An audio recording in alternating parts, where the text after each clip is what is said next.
Okay, we will call this meeting to order. It's 5:30 p.m. We'll ask our city clerk, Ms. Swopes, to call the roll. Yes, sir. Ms. Cordova, Here. Mr. DeWitt, Here. Mr. Merrick, Here. Ms. Ortega, Here. Mr. Rackler, Here. Mr. Self, Here. Ms. Smith, Here. and Mr. Watkins, Here. and Mayor Davidson. Here. All are present and accounted for, so we have a quorum. Okay, I will ask Mayor Pro Tem Cordova to lead us in the invocation and Councilor Watkins with the Pledge of Allegiance and salute to the New Mexico flag. You can stand. Well, please pray with me. Heavenly Father, we ask that you enter into our meeting. Please come and enter our hearts so that we make the sound decisions for our community. We want to pray for each and every community member that lives in Bertalis, that we can make decisions to help each and every one of them thrive and grow. In your holy name we pray. Amen. Amen.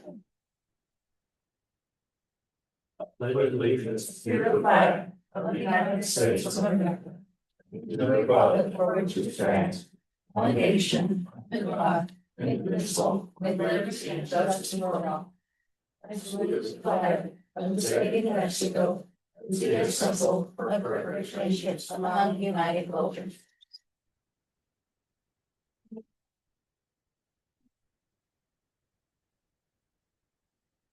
Okay, Ms. Mitchell, are there any guests attending remotely? Okay. Our first item is approval of the minutes of the February 17th, 2026 meeting. The chair will entertain a motion to approve the minutes. Second. Okay, motion by Councilor Merrick, second by Councilor Smith to approve the minutes of the February 17th, 2026 meeting. All those in favor say aye. Aye. All opposed say no. The minutes are approved. Public comment. We have no one for public comment tonight, so I do not see a need to read that disclaimer. We will skip that part. Tonight, we have recognize some employees for some milestones. Rosa Phillips and Trevor Whiting. Trevor Whiting for 5 years with Solid Waste Department, and Rosa Phillips 5 years for the Parks Department. I would like to invite these folks to come forward. Are they here tonight? Okay.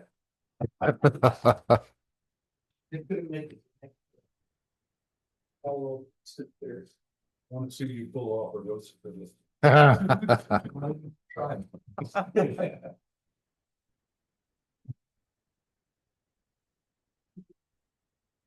On behalf of Trevor Whiting for 5 years with the Solid Waste Department, we have a pin and certificate and a round of applause.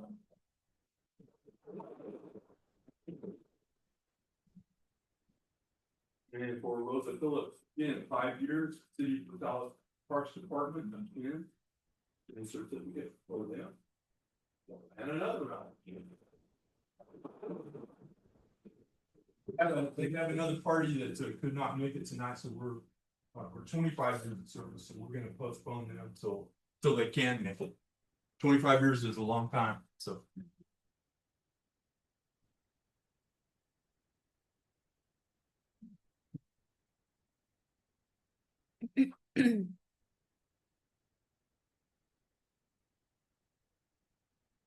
We have several discussion items this evening. City Manager Mitten will brief the council on 3 items intended solely to inform the governing body. No action will be taken tonight. The first item is a briefing and discussion regarding assembly permit applications involving multiple groups seeking to assemble at the same time and in the same location. Mr. Mitten, you have the floor. Mayor, thank you. Councilors, thank you. This item was bound to come up sooner or later. We kind of saw it coming. And we will in the future probably seek guidance for this, but the city square has become around the county building has become basically a favorite place for public assemblies and public gathering. it's just a matter of time, or it was a matter of time before somebody requested, multiple entities requested the same time and location for public assembly. Doing some research into this, it's not uncommon for municipalities to offer alternate locations, to offer options for people who want to assemble in the same place at the same time. And I'm not exactly sure we're at that point yet, but there's a couple things that municipalities can do, and there's a couple things that they can't or shouldn't do. One is we can't, and I'll talk about some of the can'ts first. We can't really talk to multiple entities and try to coerce them or talk to them or coach them to working with each other. If they don't want to and they don't do that on their own, really, we don't have a platform to do that. We do have to be cognizant of the fact that trying to assemble public assemblies in the same space at the same time might not always be a good idea based on differences of opinion, differences in concept and whatnot, or just simply crowding or overcrowding and things like that. And I'll give you an anecdotal example. When people go to assemble, they don't necessarily 100% legally need a permit. My signing off on a permit is basically saying that I'm aware that the public intends to gather in a specific location. If they want to gather and it's in a public space and that's what, and in fact what it is, we have really very little things that we can govern without violating First Amendment rights. So we really want to avoid that. We don't want to do that. But there are other things dedicated time, place, and manner. For example, group size. Group size does come into play with safety, life, health, safety issues, sanitation issues, noise issues, and things like that we have to consider. For example, when I receive a notification of intent to assembly permit, I'm acknowledging that a group is intending on assembly there. But very often the group size is indicated as UNK, unknown. That's very difficult for us to deal with as a city for a couple of reasons. Restrooms, public restrooms and things like that. If is 10 people, probably not a big deal. If is 200 people or 100 people, that starts to become a big deal. And when we look back at things like safe trick or treat, now it is a public assembly, but it's something that we host. You look at the magnitude of trash or people needing to use facilities and things like that, it puts a burden on the city and also puts a burden on the retail stores around there for people going in there and use the facilities, throw their trash away or not throw their trash away, just throw it on the ground. So when I have two or more competing assembly permits asking to use the public site for assemblies on the same place the same day, things that we have to take into consideration is one, we can't step on people's toes and tell them no necessarily. We can't tell them to work together and figure it out. If they want to on their own, that's fine. And we can't assume risk when it comes to life, health, safety, and we should not assume, say, refuse risk, trash, things like that. And we shouldn't assume things like health being, portalets, porta johns, stuff like that. We have to take all those things into consideration. So when permits come to me for signature, i.e. authorizing or letting people know that I acknowledge you'll assemble, and one says 100 plus, I don't know where that ends. 100 plus 100 plus another 100, 100 plus 200, I don't know. And what I read into that, and I'm allowed to do, is a public invitation to show up as many as you want to because we estimate 100 plus. Then another group says, I don't know how big my group is, but they're going to assemble. The things that we start looking at as the city is, do I need traffic control? Do I need traffic control in the sense of safety to keep people safe? Do I need trash cans, trash receptacles for someone, which the city should not bear the burden of those kind of things. If an assembly wants to happen, the assembling organization should do that and things like that. So in this particular case, what I'm opening or asking for discussion and consideration, but certainly not an action, is to think about how we move forward into the future, knowing that the square downtown around the Roosevelt County building is the preferred place to assemble. When multiple people at the same time intend to assemble, what are our actions to make sure the public's safe, the assemblers are safe, trash is not dropped all over the ground. Think about Christmas parade, the trash that was left afterwards. I mean, people do their best, but it's still a hefty cleanup. And things like utility or using facilities, restrooms and stuff like that.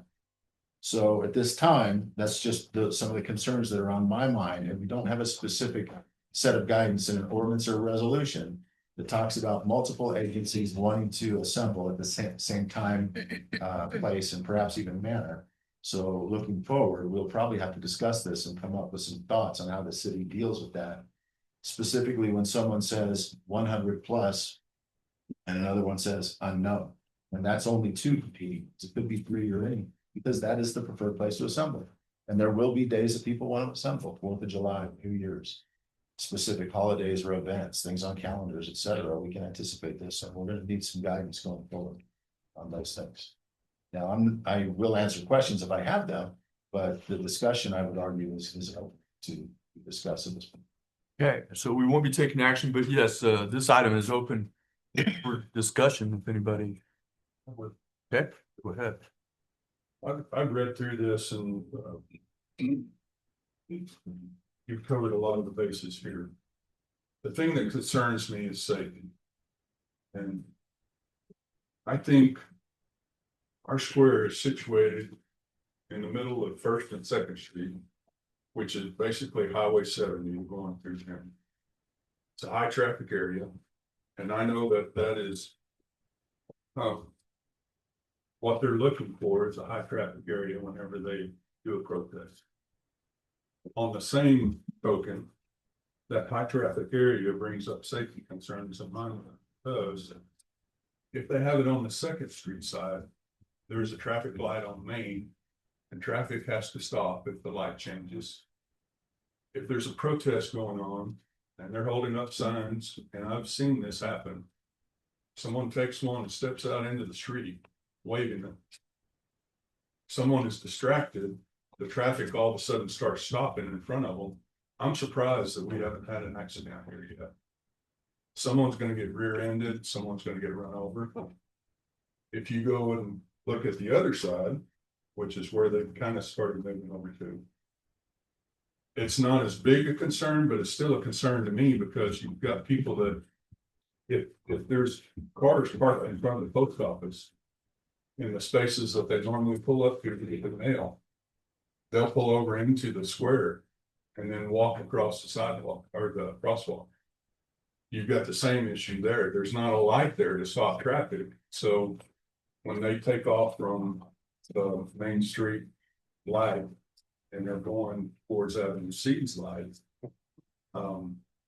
if someone happens to be in that crosswalk and they're waiting and they're thinking traffic's gonna stop like they should for someone in the crosswalk, and they're distracted by signs on that side, once again, you've got someone getting run over, hit. And so I don't really know what the solution is, but I've got an issue with protests on the square for that reason. It is a huge safety concern to me, and like I said, I've witnessed some of that going on, and it's very concerning, and I'm surprised that we haven't already had an issue. Agreed? Anybody else? Mr. Mayor, one of the things that I had noticed was there didn't seem to be any kind of, and maybe this isn't the place for it, so this is why I'm asking, enforcement. So say, for instance, you have a group that, dot the i's, cross the t's, filled out all the permit, did what they said, and they have now secured it, first come, first served, they secured the spot.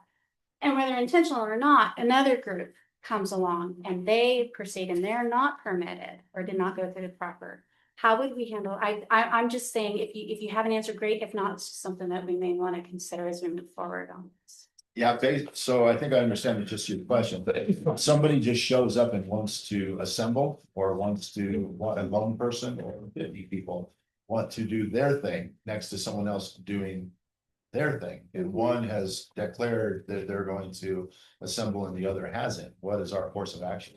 The legal answer is we don't have a course of action. You know, the legal action is as long as that sidewalk is public and it's a thoroughfare, then the public is allowed to be on that sidewalk. So when we start to look at enforcing any kind of laws, rules, or any ordinances or anything like that, and we intercede, it could be perceived that we are, you know, we're edging into First Amendment right violations Sure. on that deal. By the letter of the law, the way it's written and adhered to, is folks can be on that sidewalk and they can do within reason, time, place and manner, what they want to do. Yeah, so we have very little enforcement. Our, again, our permitting system by ordinance is really a declaration of, yea, verily, city manager, I intend to assemble. What say you? What say us? We'll say acknowledge, good point. Thanks. Let us know. That's about it. Yeah, there are some state restrictions. State does have permitting requirements, especially along state highways and byways. Noise thing, elevated noise, loudspeakers playing music and things like that. So those are reasonably enforceable, but that is a state function. We don't need a special ordinance or resolution to work within those parameters, but those are guidelines by the state, specifically elevated noise, loudspeakers, loud music, things like that. But that's about what we have. I know at one point the chamber had asked, or it was, I believe it was Miss Quaylin had asked one of the groups to go to the post office side to respect the businesses during the holiday season, so shoppers would have more room. So that's why they had gone to the post office side. And so that helps the businesses on that side, since there's not as many businesses on the post office side. So And I think that, I mean, the Chamber of Commerce cannot be an agent of the city. But if the Chamber of Commerce or a representative of the Chamber of Commerce chooses to go out and ask people to do that, that's between the people and the Chamber of Commerce. Now, we cannot give the chamber direction to go do that, because it's kind of like hiring someone to go do your bidding. But if the chamber decides, or anybody else decides to do that, and the assembling body decides to do that, that's great, but we can't influence anybody to do anything on something like that without starting to get a pretty dangerous level test. You mentioned the state highway, sidewalk, public. Then you have the county property. I didn't mention that part, but yeah, I followed it, yeah. So do we need to work with them also? So the county, I don't know. I mean, I got it. The county, their property is their property. It's not necessarily public. If somebody was going to be on the county property, i.e. Safe trick or treat, something like that, or setting up the stands for Christmas thing, we would have to work with them to get their permission to be on their property. It's not necessarily, I don't believe that their parking lots in the county properties necessarily. Don't know, but I don't think it's public. I think the sidewalk. And I'm saying, I think the sidewalk is the extent of public property that. Once you're on the highway, First or Second Street is First or Second Street, right? That's DOT, that's an DOT, that's a different ballgame altogether. That's the state. And then once you're back off and past the landscaping off the sidewalk, I believe you're on county property. And that's different. So the public property that we're discussing right now is the sidewalk belongs to the city of Port Tallis. Yes. Stab. You keep bringing up, like safe trick or treat and those items. They are something that is controlled. You got bet, traffic 100%. control. We got 4th of July, we do the same thing. Those are usually yearly events that we can stage and set up to do those things.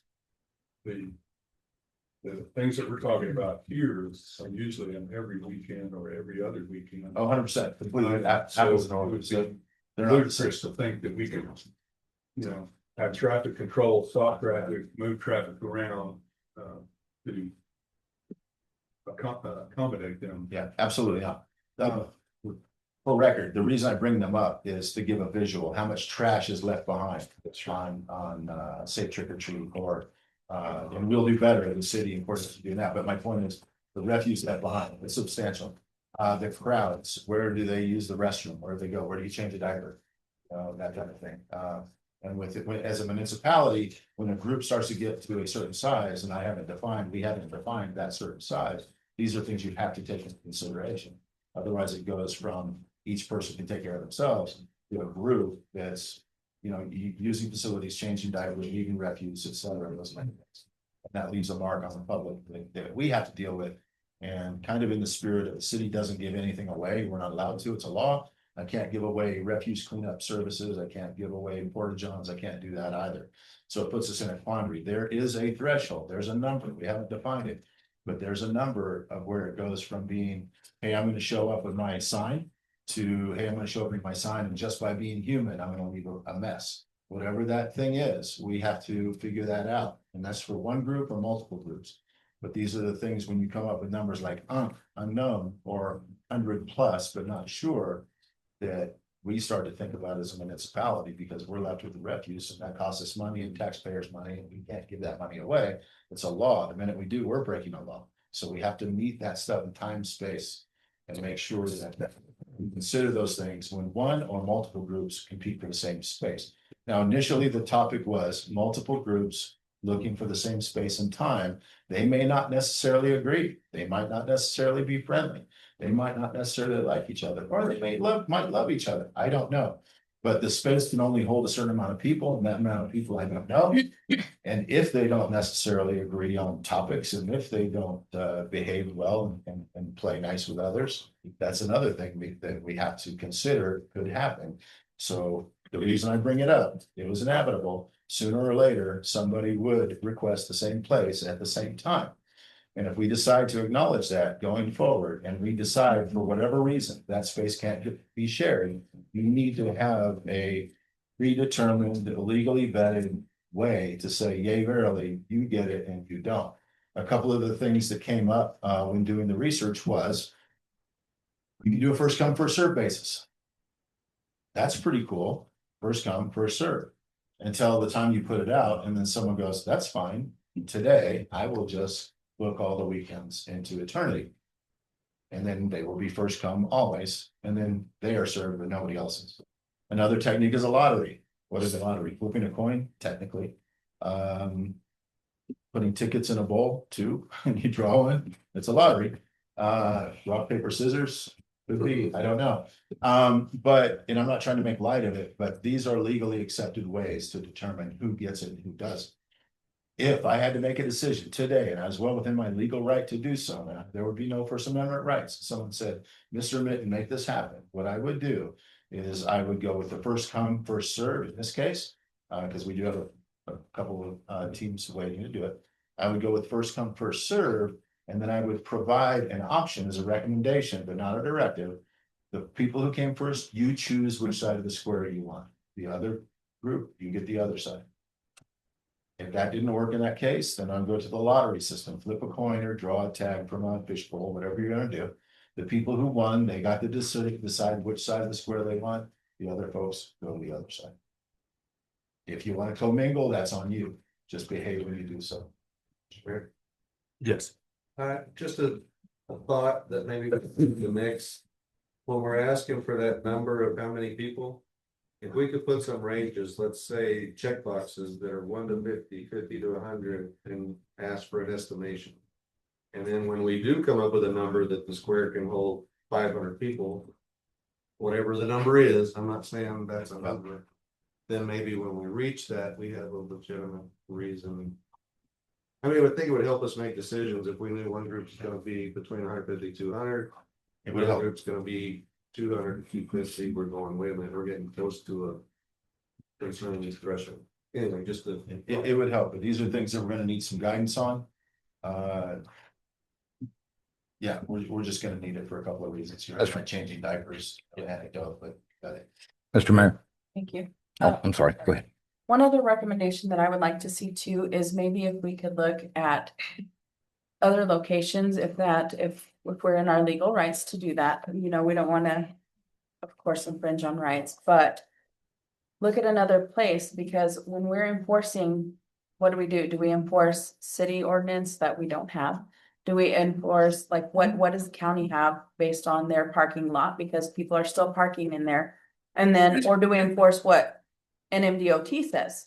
Because that can cloud some judgment when, if something ever happened legally, like what we are enforcing. Well, you know, they could understand that this is what the city recommends, or the county, or NMDOT, and everybody can just kind of play that into their favor. But if we have a designated spot outside of the square, which I understand why you want the square. It's the center of town. It's where people are coming and going through, but there's a lot of, well, there's not a lot, but we have other city properties that we could recommend for assemblies. I'm gonna be the devil's advocate. I'm not sure there's few people probably realize that. The traditional public square is the sidewalks and the roads and the city-owned and even county-owned property. So that's a balancing act there. We're really going to need some legal guidance on this when we get ready to do this, because that's going to be something that we're gigged on big time. Once they step out in the road and start blocking that traffic, then they broke the law. Now that doesn't apply. I think there's a few things that on the trash. I think we put a penalty in there when they do apply for that permit, put a deposit down. If they've left it trashy, they lose the deposit. And if there's some way, and there again, that may be something legal that, that we have to have legal look at. If that situation where you talk of them coming in every weekend, I think we could, there again, we'd have to look at legal on this, but if there's a competing protest or rally, and you were in there 30 days ago, well, then you got to give somebody else a chance, so set them back and that kind of control. I mean, control is probably the worst possible word that I could use on First Amendment stuff right now. That absolutely the worst terminology I could use. And there again, I think if we could also find out through fire marshal what the capacity, and I'm sure it's probably a weird number of how many people that we could have in these areas. First off, even if they're on the 2nd Street sidewalk, it's still illegal to block the sidewalk. They have the right to protest there, but they don't have the right to block the sidewalk any more than they have the right to block 2nd Street. So them kind of things would take, we should take a look at and to find out how many people that we could have in the square short of police, fire, and barricades. If we've got a way of coming up with that number, I think that would be helpful. Now, something I want to throw out there, and I'm not quoting the song, it's Kansas, I think, but even to do nothing is still a decision. So that not doing anything is an action. So as we move forward discussing this, maintain the status quo and saying you put your thing in, you put your application in, we acknowledge it, and then Saturday or Sunday comes and assembling people figure it out, that too is an action. So these are all the things that we have at our disposal, just for conversation. So because we put it out here, doesn't mean necessarily we have to do anything. So keep that in mind. It's acknowledging. Yes. So understand that we're looking at public properties here that are owned by the city for the most part. What if a private owner, individual would say you can protest on my property during these times? The only thing that we have to consider there in that situation is if they did the same thing, got out into the street, got rowdy or disturbing the peace or something on private property, but it would be an option if somebody was willing to let them voice their concerns or problems or protests on the main Highway 70 going through town that wouldn't create as much of a safety issue. And like I said before, I understand why they're requesting the squares, because it's a high traffic area. We've got 1st to 2nd Street going right through there. It's attention, but I still bring up the fact that it is a huge safety concern. Mr. Mayor, It is. Yes. my only thing with that is if we say go from spot A to spot B, then they move to spot B to do their protest. And their people are gonna complain, okay, well, we don't like them at spot B, so move to spot C. And we don't like them at spot C to go to spot B. So it's just gonna be move from here to there, to there, to here, to there. Because it's just gonna keep trying to move from everywhere because we don't want you to protest. Well, I think, in summary of this obviously needs our attention. I also think you couldn't possibly ask for a more complex situation. We're dealing with federal regarding rights. We're dealing with state regarding 2 highways. We're dealing with county regarding a courthouse. We're dealing with city regarding sidewalks. So you couldn't ask for more in that regard.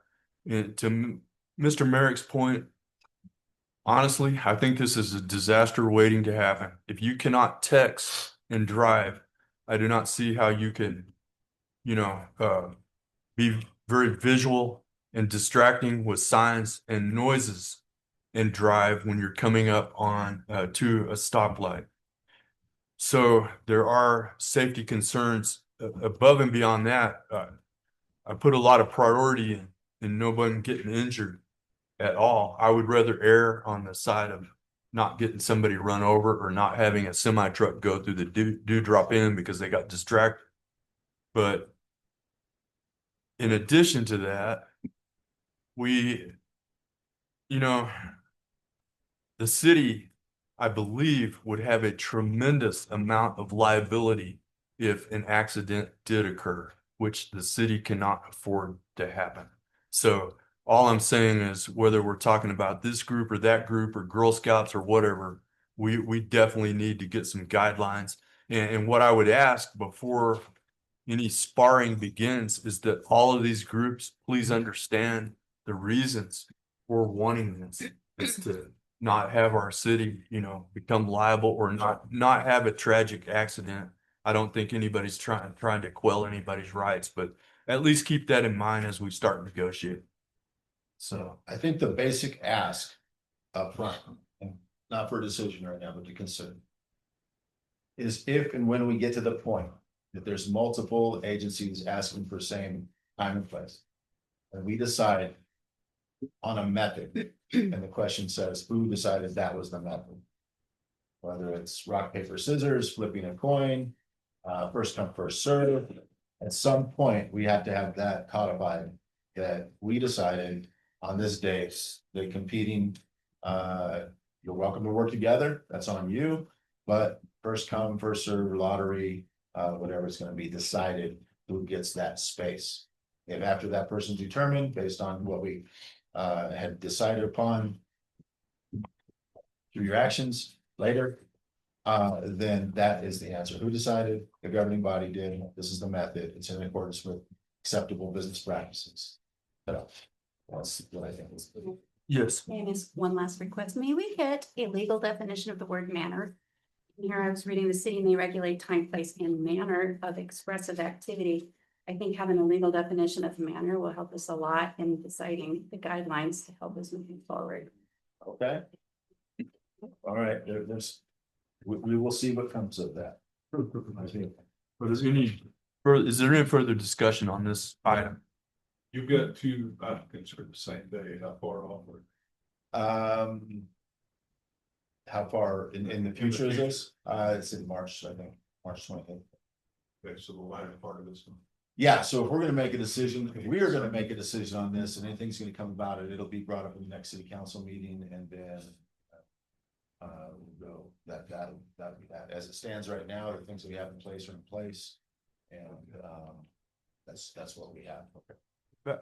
Back to Mr. Mitten's request, I think the first request is to how to determine who has the first draw. So that maybe we could deal with that first and then deal with any other issues at another time at the next meeting. I think currently it would be first come, first served. I agree.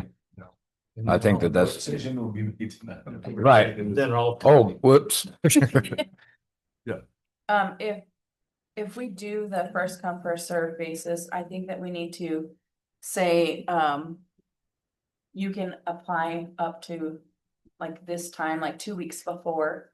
And that gives like the opposite group time to get a chance to have that week, the next weekend. I mean, we're gonna have to put some sort of time frame in there where, everybody's being allowed to assemble. Understood. Can I make a quick comment on that? Yes.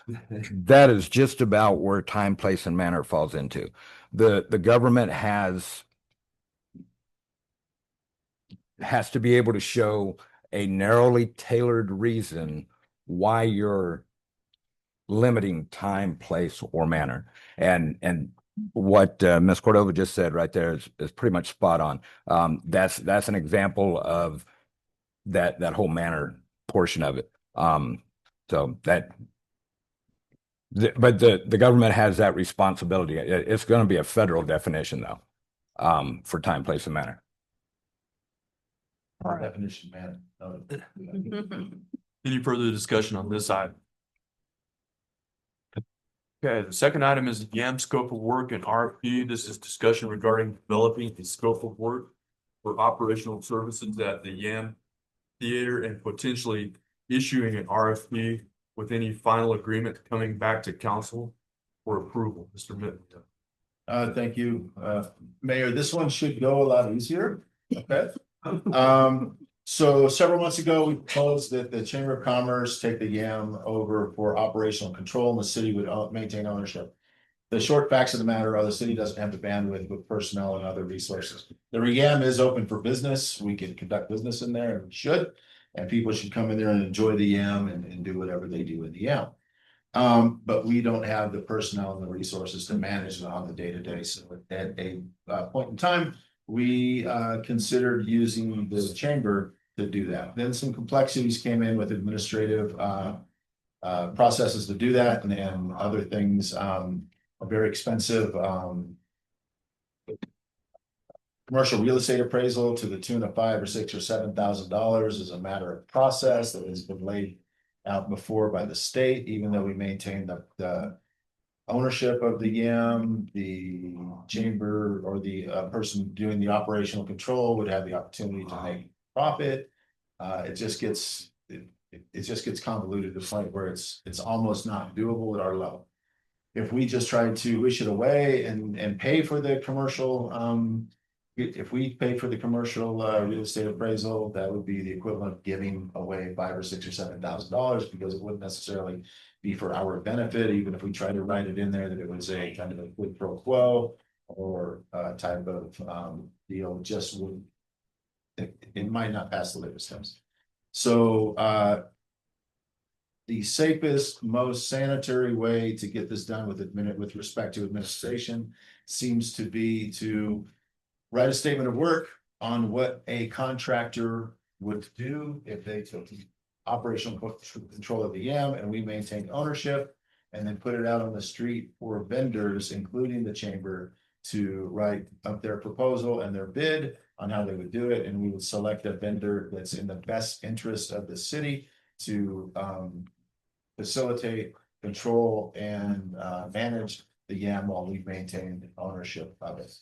So that will call for us undoing a resolution or rescinding a resolution and putting on the street a statement of work and request for proposals to manage the YAM. They would weigh that and I would bring forward to the governing body a list of proposals, whether it's 0 or 1 or more, with a recommendation on which agency to use to manage the YAM.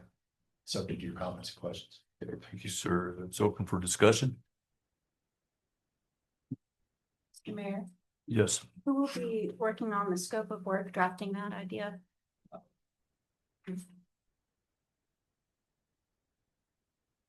Further questions on this? I don't have any questions. Yes, so Okay.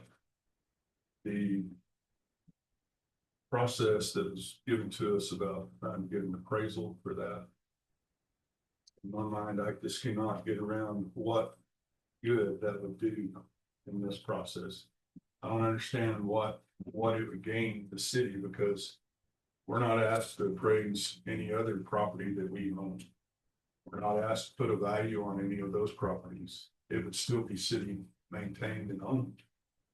So why that we would be required to get a $7,000 commercial appraisal on a property is beyond me.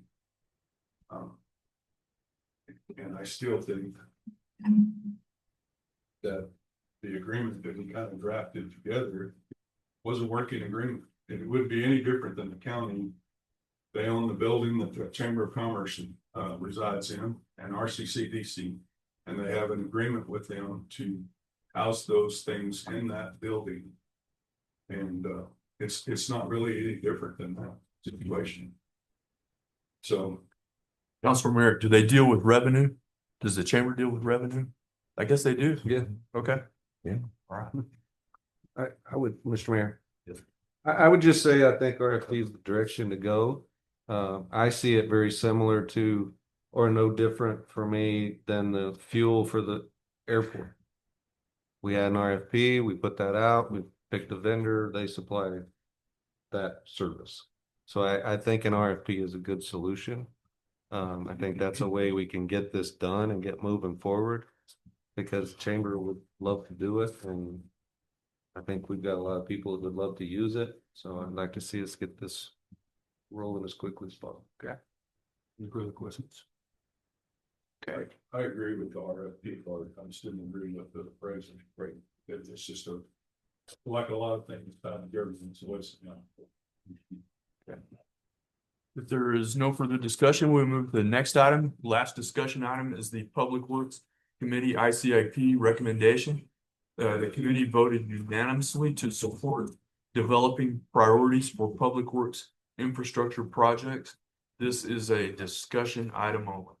Mr. Mitten, please walk the council through the committee recommendations. Thank you. So when I came on board around July, we were kind of right in the last closing days of the FY 25-26 infrastructure capital improvement plan. Assembly putting it together and getting it submitted.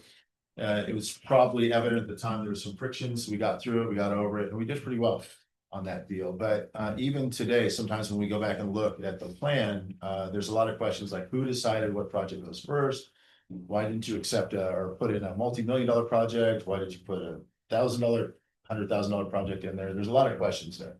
So we are overcoming that obstacle by disseminating a lot of information on how the infrastructure capital improvement program plan works, and how you can do better, some tactical stuff and strategic stuff on how to secure funds through capital outlay and other things. ICIP is a very difficult thing to understand because it on one side of its coin, it seems very simple, it's related to capital outlay, but on the other side of the coin, everything for funding is related to ICIP as well. There are some funding mechanisms that you will never get through the capital outlay program, but if they're not on the ICIP, you won't get a shot at them. And you have to understand that. But if they're very important, let's say like water, Portales is water, millions of dollars for Blackwater Wellfield. Well, we could very well argue that that's the #1 priority for the city of Portales. But you don't want to put that multi-million-dollar project on the ICIP as your #1 project, because it's outside the financial scope of capital outlay and it will be kicked to the curb and shredded. So you have to know how to put that thing together. Although the water project has to be on there, it can't be your #1, 2, 3, 4, 5, 6 pick, because you'll be omitted from funding opportunities. So you have to understand it very well. As such, what I'm proposing here, and seems to be going very well at the committee level, is that the Public Works Committee and the Water Committees individually, we propose water and public works ICIP related programs, and that at the committee level, they rack and stack. The Water Committee racks and stacks water items, the Public Works Committee racks and stacks public works items. They send that list to us, and we do have an ICIP, infrastructure capital improvement plan committee. So we would take those racked and stacked projects for ICIP with cause, why you selected what you did from the committees, and take them to the ICIP committee for racking and stacking with strategic and tactical guidance on how and what should go into what area. So we have the best opportunities to one full spectrum be represented on all funding opportunities, including the very large ones and small ones. But more specifically represented in the sweet spot that's somewhere around $1 million down to about $200,000 to maximize our potential and opportunity. So really, this is an awareness and information and awareness, letting the team know, governing body know that going forward and those on ICIP committee that you will see pre-stacked projects with cause. And my intent is the chairs from the Water Advisory Board and the Public Works Committee will come up and represent their stacked items and why, and we'll coach them through the sweet spots and things like that. And when I say that, I mean the most highly probable capital outlay projects, and I think you've seen some of the success in that in the last year, so we'll pretty well at.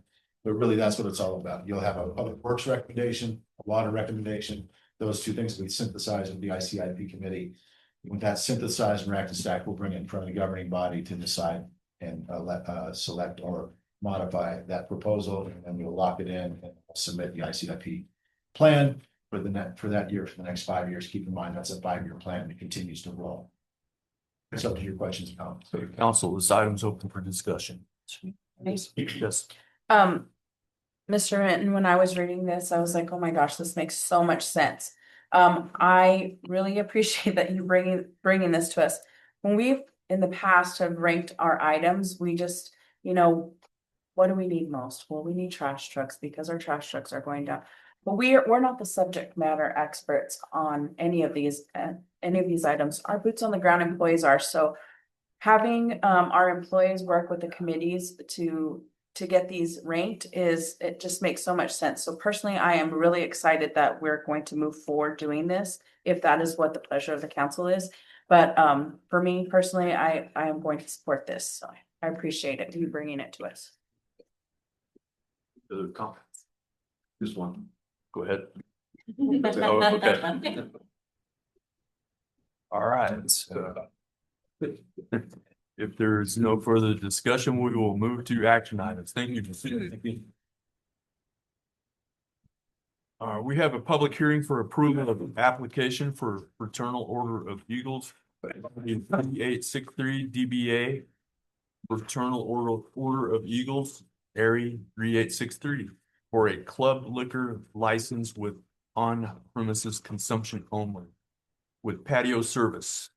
License number, application number BLA 000015784. The chair will entertain a motion to enter into public hearing. So moved. Second. We've got a motion by Counselor DeWitt, second by Counselor Self to enter into public hearing. All those in favor say aye. Aye.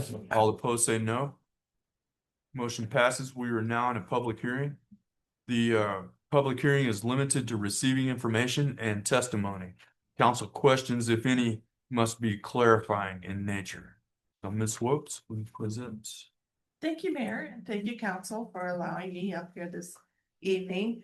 I hope sincerely that this won't take too much time because you've already kind of heard about this before on January 6th. Before I continue, I want to acknowledge Mr. Richard Chambers. He is the contact person with the Fraternal Order of Eagles. So if you have any questions regarding that, the group and what they're wanting, then he would be the person to ask, and especially if it's in relation to the building structure. Some of you may realize, again, you heard this and approved the PC resolution on January 6th. That was a special use permit for the building that is on South Avenue D.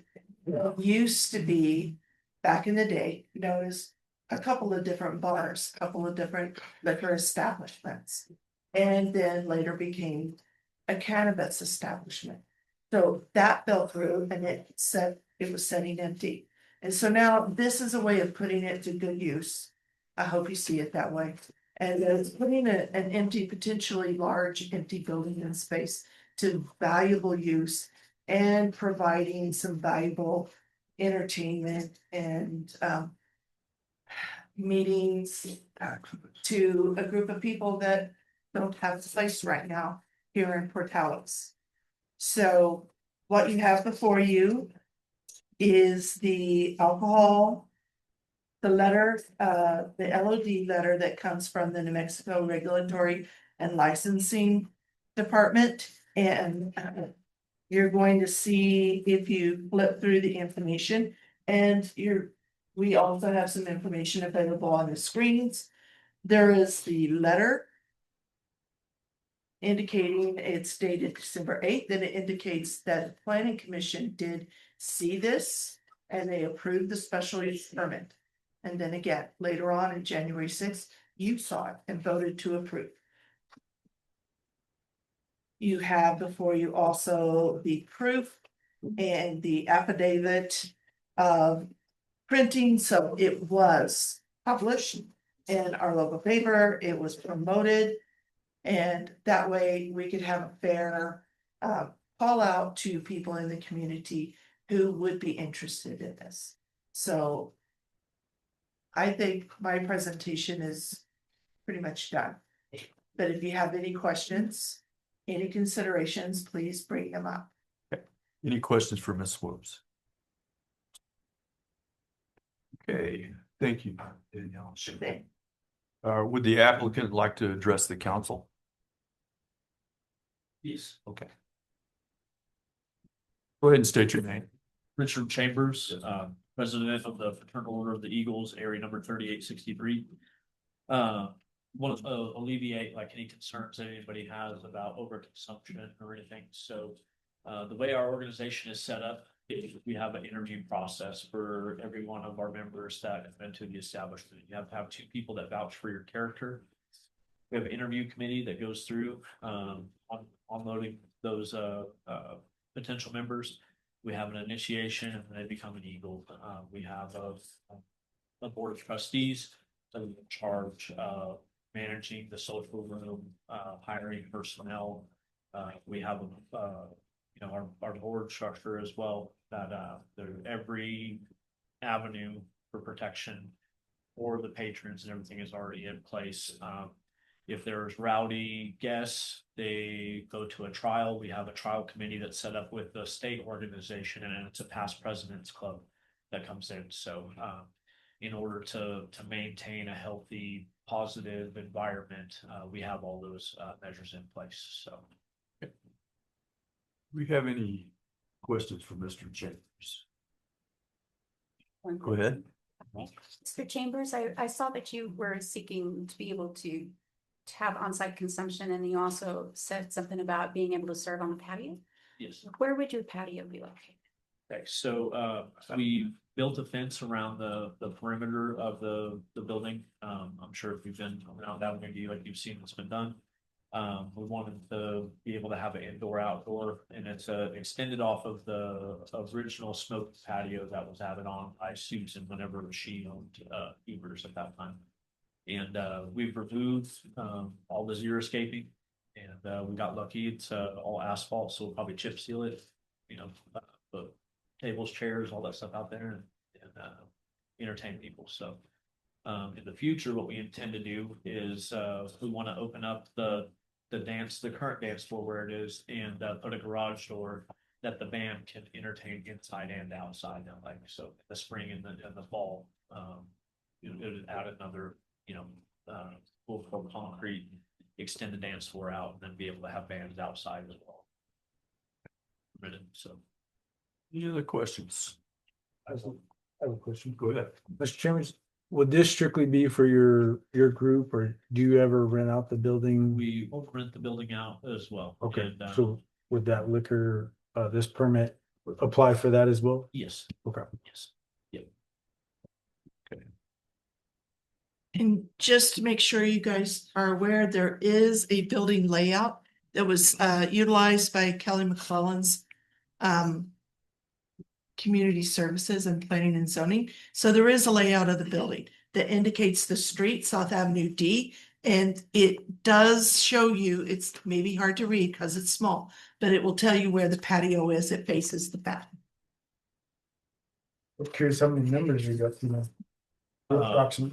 In the area is, the men's organization is called, and we have 161 members. And in the women's auxiliary, there's 110 right now, so steadily climbing, and we expect that those numbers to increase more rapidly, that we'll have more services to offer, so. Thank you. Any further questions for Richard? Okay. All right, we appreciate it. Thank you. Is there anyone from the public wishing to speak for or against this application? Okay, the chair will entertain a motion to close the public hearing. So moved. Second. Okay, we have a motion by Counselor Self, a second by Counselor Watkins to close the public hearing. All those in favor say aye. All opposed say no. Public hearing is now closed. The matter is now before the council for consideration and action. Is there a motion regarding this application?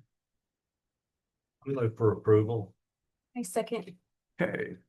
Motion by Counselor Watkins, second by Counselor Ortega to approve the application for a club liquor license with on-site, on-premises consumption only and patio service for the Fraternal Order of Eagles, Area 3863. Is there any further discussion on this? I do have one question. Okay. Is this gonna be an additional permit to the ones that we? When there an allocation to so many permits for a community and one had to be transferred in or out, or? You know, if this is an additional permit or is this? It's a club license. It's a what? It's a club license. So it's for beer and wine only, or No, it's for. That's the. no package? Experience, no back. Okay. It essentially it's the same license. I might ask you to come right back up here. Sorry. Repeat the part about club license, please. Okay, so it is a club license, so essentially the same license that the Port Hallis Country Club holds, and they renew every year. It's the exact same license. It requires a membership, and you have to hold monthly meetings and log the meetings and all that stuff. Okay. Thank you. No further questions?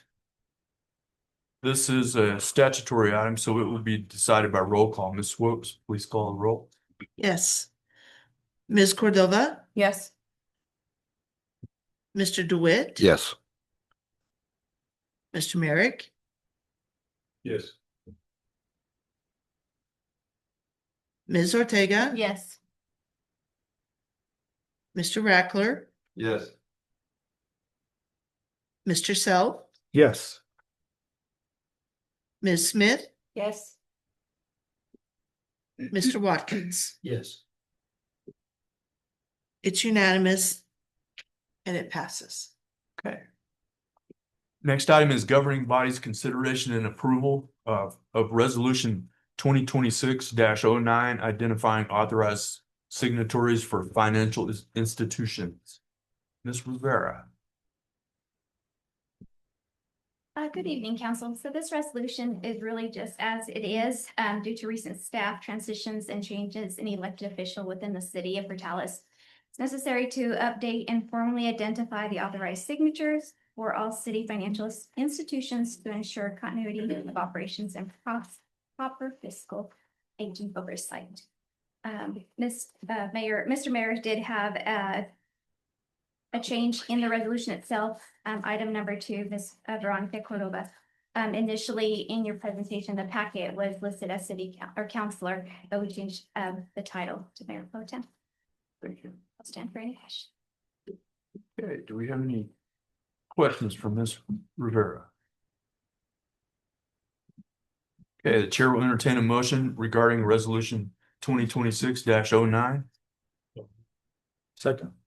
Okay, got a motion by Councilor Merrick, second by Councilor Self to approve resolution 2026-09, identifying signatories for financial institutions. Is there any further discussion? Okay, and we will be signing the corrected version. And the vote will be taken on the corrected version. Ms. Whoops, please call the vote. Yes. Ms. Cordova, Yes. Mr. DeWitt, Yes. Mr. Merrick, Yes. Ms. Ortega, Yes. Mr. Rackler, Yes. Mr. Self, Yes. Ms. Smith, Yes. Mr. Watkins. Yes. The vote is unanimous and it passes. Thank you. Next action item is governing body consideration and approval of implementing an AI assisted call answering system to support city operations and improve customer service for the community. Mr. Mitten, would you please present this item? Thank you, Mayor. Brought something to drink and a bunch of notes because I feel like I'm not gonna be leaving. Not necessarily on this.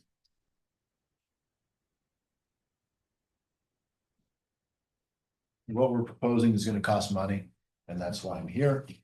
As a city manager, I can't enter the city into a contract and I can't obligate monies without seeking guidance from the governing body. What I'm gonna ask from you this evening is a vote to move forward with securing an artificial intelligence backed system that would help with phone answering and customer service within the city. So one of the most common complaints about city operation is phone service and phone tree operations. We're proposing paying for and using an artificial intelligence-based answering service that replicates but does not replace human telephonic customer service. Cost savings to the city is roughly $25,000 per annum. Cost dedication from the city to a contractor is about $6,000 per annum.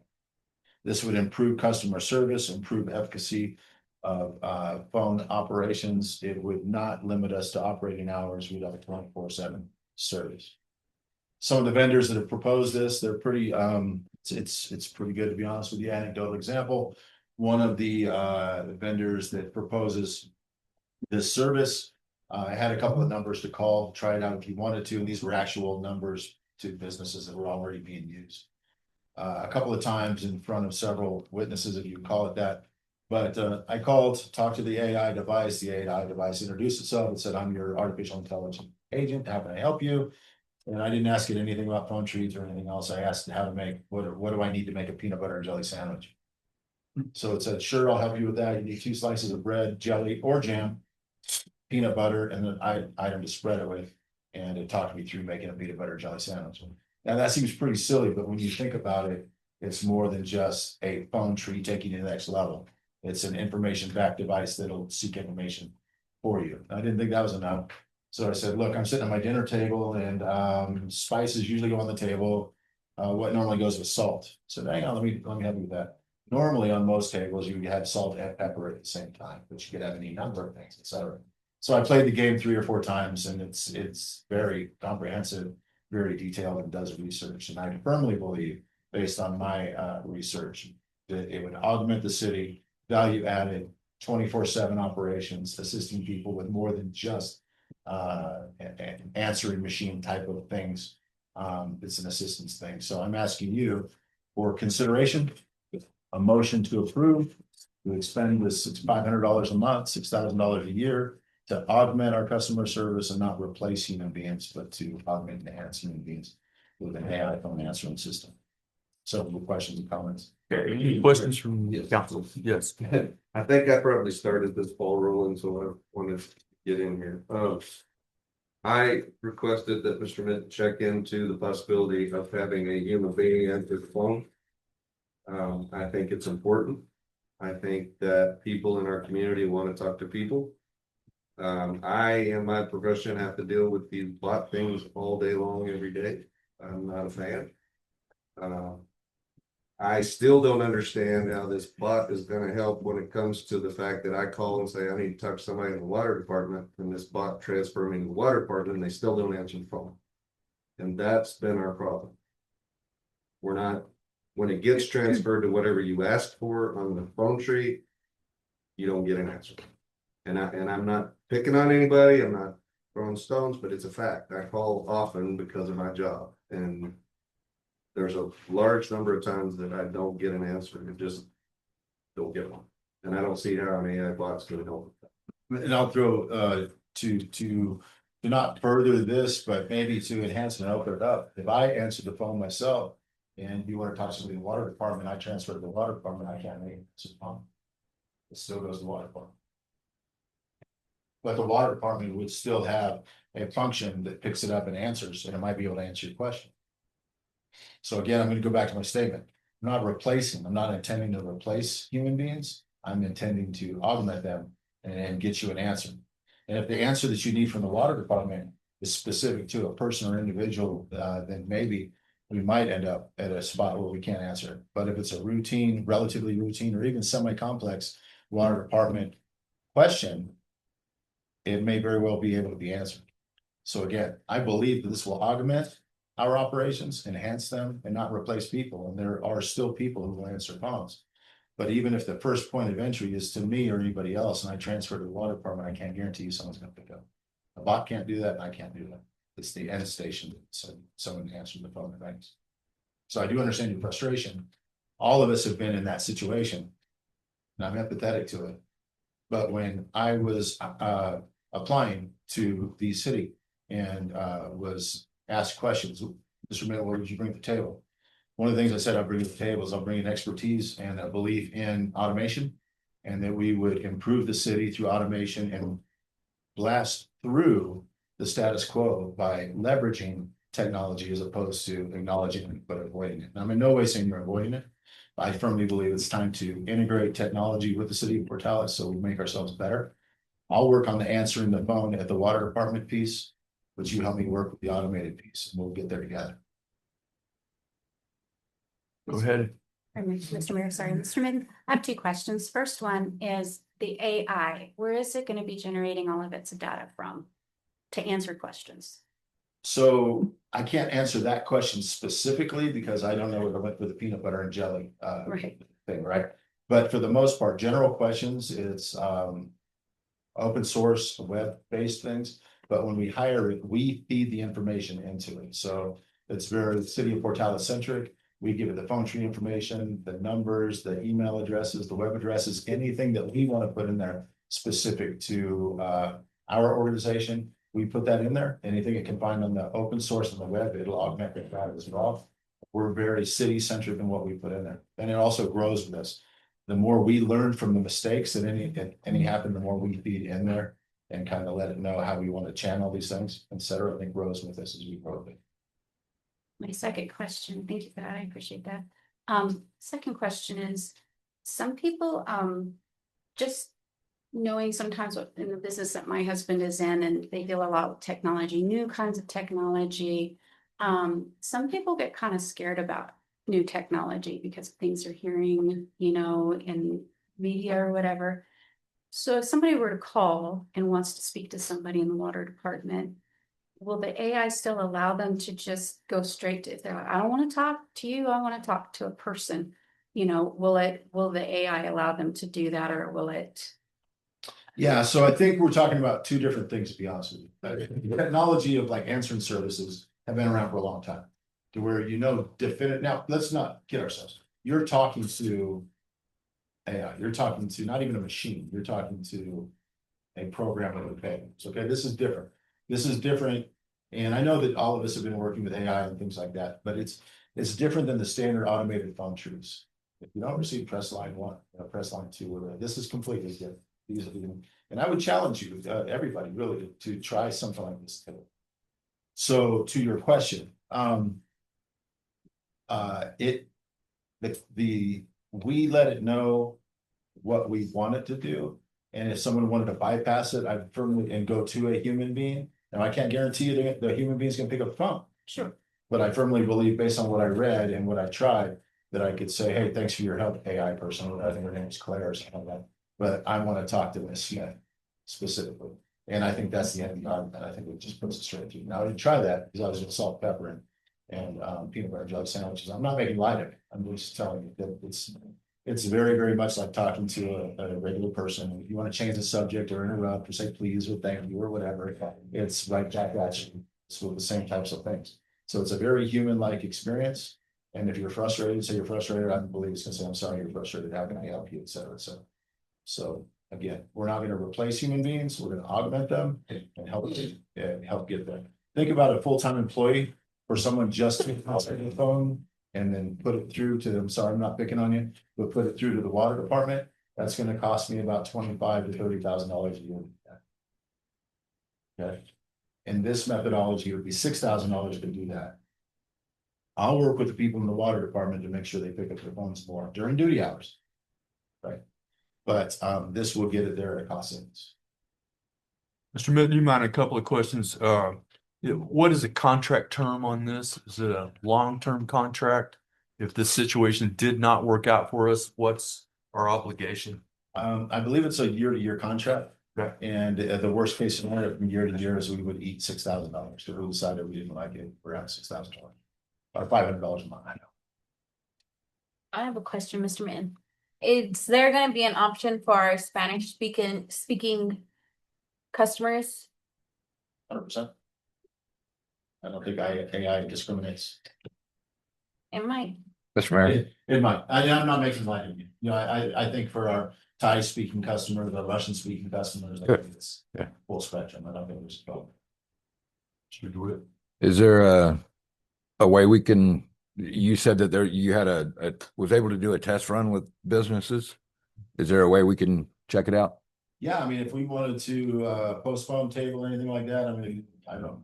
If I was, if someone wanted to try it now, if it's the pleasure of the council, we could see why not. Mr. Mayor, could we, somebody said on the time limit, could we do it for 30 days and see what the citizens think? Well, Yeah. I'm not saying no, because that's not my decision. I think 30 days would be not enough time. I would say maybe 90 or 120 days. Okay, well, I do have, now I just don't have any classes. But if you're talking about a trial period, I don't see why that would be a problem. I don't know for sure, but I'd certainly well with that, with asking. Yeah. 6 month No, window. all citizens. If Get it on goes to the council, phone and- we'll give it a shot right here. Where are we? Yeah. Yes, go ahead, Elsa. So in that situation that was described earlier, where it gets transferred to a department, they don't pick up. If we're inputting information into it, we could probably set some kind of a flag that said, no one answered the phone. It goes back to the AI person or the AI thing. And then it would ask, you describe your problem. 100%, yeah. And I can take this down, send it as an email to that department. Now on the email, I haven't tried that, but I'm 99%, yeah. So there's ways around someone not answering, or it could come back and ask if they can. send Yeah, us- I would argue based on my experience, let's say I was calling the water fund, let's put it, instead of public. So we call Public Works and, I don't know, we wanna know the status of the dumpster, okay? I firmly believe if it's a relatively routine question, or maybe even a complex one, that you might not need to talk to a person. You ask it something else, can I get a dumpster? I think we can put that in there where it would help us. I can file that request for you. Yeah, yeah. Through our portal? Like, can we include our portal, like, if somebody wants to report a pothole? Yeah, I don't know about like going to Maintain X or something like that. I don't know about that direct connectivity, but getting to say Pat Gallegos or something like that for sure. To Okay. where he can put it in there. I absolutely believe that could be done. I'm not saying I won't do Maintain X. I'm just saying I haven't tried that. That's getting echelons above where we are, but I'm not ruling it out either, and I'm not sure, to be fair, that I would want that particular thing because we would have, a few, 12,000, decent people and 4 old grumpy ones telling everything they want to. But that's making a little bit of light with it. But yeah, to Mr. Watkins's point, I think there's no shame in the game about asking for a trial period. As far as just connecting like an old answering service, it's completely way beyond that. These things are way beyond that. You're in a conversation and it's not going to drop you off at the water department. It's going to kind of be there with you. When the phone is ringing, it's there with you. And then you might go, hey, Claire, because I think that's Claire, what I really wanted to know was how do I turn on water somewhere else? And it will most likely give you an answer specifically as we build frequently asked questions and we build things like that. It will help. Most likely it has email, but also possibly recording a voicemail for these departments. 100%. Okay. Mayor, I have a question. Yes. So when you were doing your research, doing your due diligence, did they give you an example of a municipality in New Mexico or Texas? No, I didn't ask that question. I just wanted the businesses that were listed. So Those are Jim- live businesses, So it's just businesses. It wasn't like a municipality or. not the ones I looked at. I didn't even pay attention to what the business was. I just dialed the number to interact with, I dialed 2 or 3 numbers to interact with the devices. So They gave you a list of who their clients were and you just. it's just what was on the front page. That we dug up. It's like these numbers are there, and then there were real people that you could go to. But then I was interested in interacting with the device as opposed to. I'd just be curious if a municipality was using it. See if they like it. But a lot of the best ideas somebody else came up with, but They did. And I don't think that, this is just me, right, as a city manager, I don't think that we should be shy from writing the book on it. If we have the opportunity to do something and we're the first ones there, I don't think we should be shy. But that's my perspective. I have another question, Mr. Mayor. Yes. For another example, the PATS bus, would the residents have to use this as well to call and schedule a ride, like or pick up to the doctor's office? I think so the question, I understand your question, would the residents have to use this? Or would this be an Would they option? talk to a Yeah. human to schedule a ride or? For scheduling, I think that would really be up to the director of PATS and then do that, but I don't see PATS being omitted from anything. I think PATS would be completely included with it. If I may, You may. I honestly think it would improve connectivity between community members and PATS. PATS has been struggling for the last 2 solid years, maintaining staff members. Right now, we're back down to 1 driver and 1 driver only. And that's the main reason she can't answer the phone if she's out driving. And basically, that's all she's doing all day long, picking people up, dropping them off. So I do think that this has the potential greatly to help her and help the community feel like they're reaching somebody and getting some sort of attention. And we will train her to respond the appropriate way, like at the end of the day or what have you, but I do think it will assist. Okay, yeah. I'm a little disappointed in this council that nobody asked if we got to name the AI person ourselves. I like Claire. Contest. I'm not sure about my memory. I think it was the same. You said Claire like 5 But times. we don't like Claire. I don't know if you want us to name an AI. Are there any other questions from council on this? It may get named by the citizens. It might. It might. One way or the other. I will entertain a motion on this.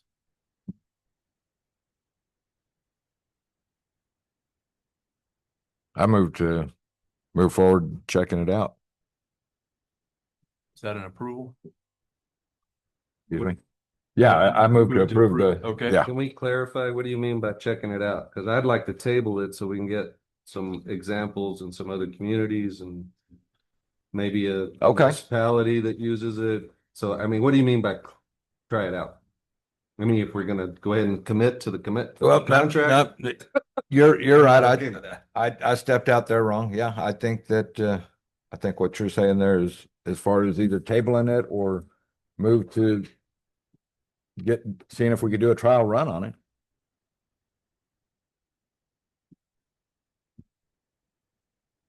I like the concept.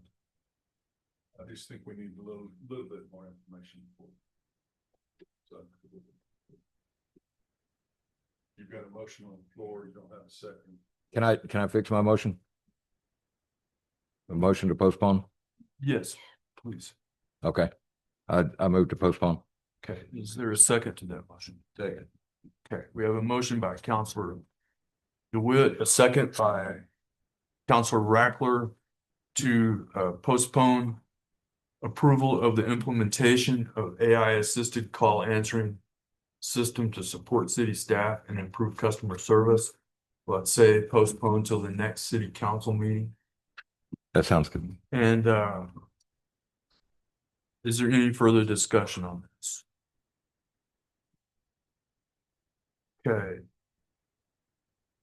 Since this is contractual and financial commitments, Ms. Swope, will you please call the roll? Sure. Ms. Cordova, No.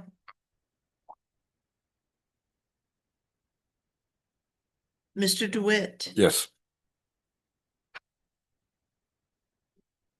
Mr. Merrick, Yes. Ms. Ortega, Yes. Mr. Rackler, Yes. Mr. Self, Yes. Ms. Smith, Yes. Mr. Watkins. Yes. All right, it is 7-1 in favor, so it does pass. And that is in favor of postponing this till the next council meeting. Yes. Okay. Next item is governing body's consideration and approval of a policy to utilize HyperReach or a similar mass notification platform as the city's primary communication tool for resident alerts and official notifications. This proposal was presented to the safety committee and the committee voted unanimously to recommend adoption. Mr. Minton. Mayor, thank you. The city of Portales should move to a three-tiered public communication model necessary for communications from the city, the residents, and nearby neighbors. Right now, the website and social media posts are the standard. The city should adopt a model where SMS, short message service, or text is the first method of delivering important information. And after text messages, additional information would be posted on the website, followed by if necessary social media posts that help out. And here's the why. So websites are passive. You contrive an information bit, you put on the website, and it hangs there until somebody wants to look at it. SMS, short message service, or text are active. It projects, it goes to the holder of the phone. Websites have to be sought out. Person has to want to go to that website. If it goes on social media posts, X, Instagram, Facebook, it has to go to all of them or none of them to reach a certain amount of the population. About 98% of Americans carry cell phones. About 90%, 97% of Americans use short message service on a day-to-day basis. It doesn't discriminate. It works in the language that you're using, and it doesn't worry about what age you are. Social media posts are more effective on non-digital natives, i.e. younger people, people under 50. SMS text doesn't care. It goes to whoever's carrying the phone. As an anecdotal example, when I was at the senior center, I asked for hands of how many people had cell phones on them. And everybody had a cell phone. I asked for hands after that, how many people use short message text or short message service or text? All but 2 said they routinely, regularly, minute by minute, use text message. Then I asked for a show of hands on how many people use Facebook, and it was immediately went to about half the people in the room. Instagram, 2 or 3. X, nobody. So when we rely on social media and websites to get information out to everybody in the city, we're missing a very large portion of the community. We pay for a HyperReach service and we rely on it primarily for emergencies, but the HyperReach service itself and similar services, so we're not necessarily bound to HyperReach, but they advertise on their own website that, hey, we're more than just an emergency servicing organization. We're here for routine, regular messages if you choose to use it like this.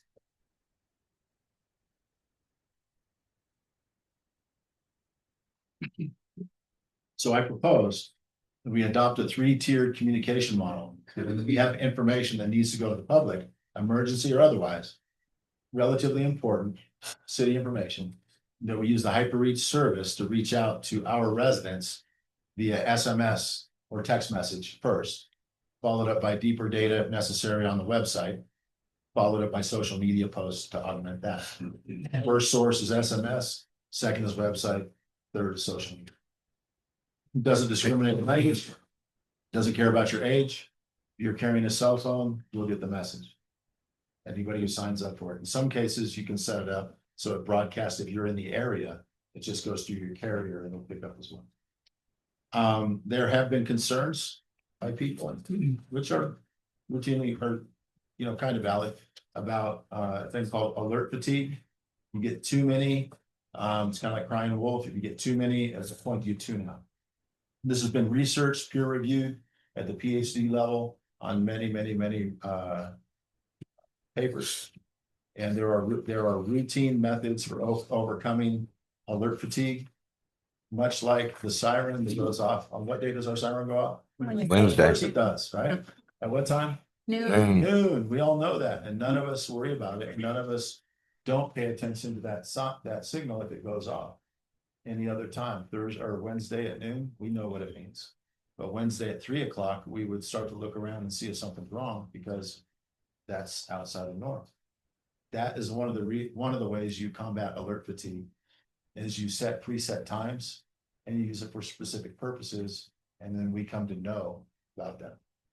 Also, with the SMS text, it encourages more people to sign up for HyperReach, which is our emergency broadcast system. So if we go to a 3-tiered system where SMS is our primary method of communications, somewhat Pavlovian, the slobbering dogs, people want to sign up because they realize they're missing, or they don't have that first bit of information like everybody else does. So they sign up. We have a larger net out there assisting people when there's an emergency. There's no badness to this. There's only goodness. So I'm asking you for consideration, someone to make a motion to approve using our HyperReach system. It was, by the way, backed by, as the mayor said, the safety committee unanimously, that we use that as a primary communication tool to let residents know about things that are happening in the community, that we use it responsibly so that we avoid alert fatigue, and that we increase the numbers in HyperReach and make our community a better informed and better safe city. Subject to questions, comments. Any questions? Yes. I did a little research on, what other options, that you can use, other programs. And then I put in the word HyperReach, and it spit it right back out and said this is one of the best to use, actually, because you can go in there and you can set up message categories. Whenever somebody subscribes to the service, they can actually go in and choose if they want just the emergency alerts, or if they want messaging for road work, if they want committee meetings, council meeting. Yeah, theoretically, you can put reminders. all sports activities. So So you can set it up with all different categories. Wow. Somebody that wants to choose that, they don't have to. Right. And then once they're in the system, they'll start getting these notices. 100%. So Cool. it sounds like a no-brainer to me. It's not, we're not forcing it on everybody. If you don't want to sign up for it, you don't get the message. But if you want to sign up for it, then it's a great way to keep everybody informed of what's going on. It's maybe a dumb question, but I was just curious, do they charge like per user or for like a per text, or we're paying for the We're in a hyperlink anyways? We're in a joint contract with the county. Okay. So the county and the city combine to do that. No, it's just the blanket coverage. So no increase in those. Any other questions? I'd make a motion to approve. Second. Motion by Counselor Merrick, second by Mayor Pro Tem Cordova. The motion is to approve the policy authorizing use of HyperReach or a similar mass notification platform as the city's primary communication tool for resident alerts and official notification. Is there any further discussion? Clarify that motion, because you said other services. I would like to make a specific HyperReach.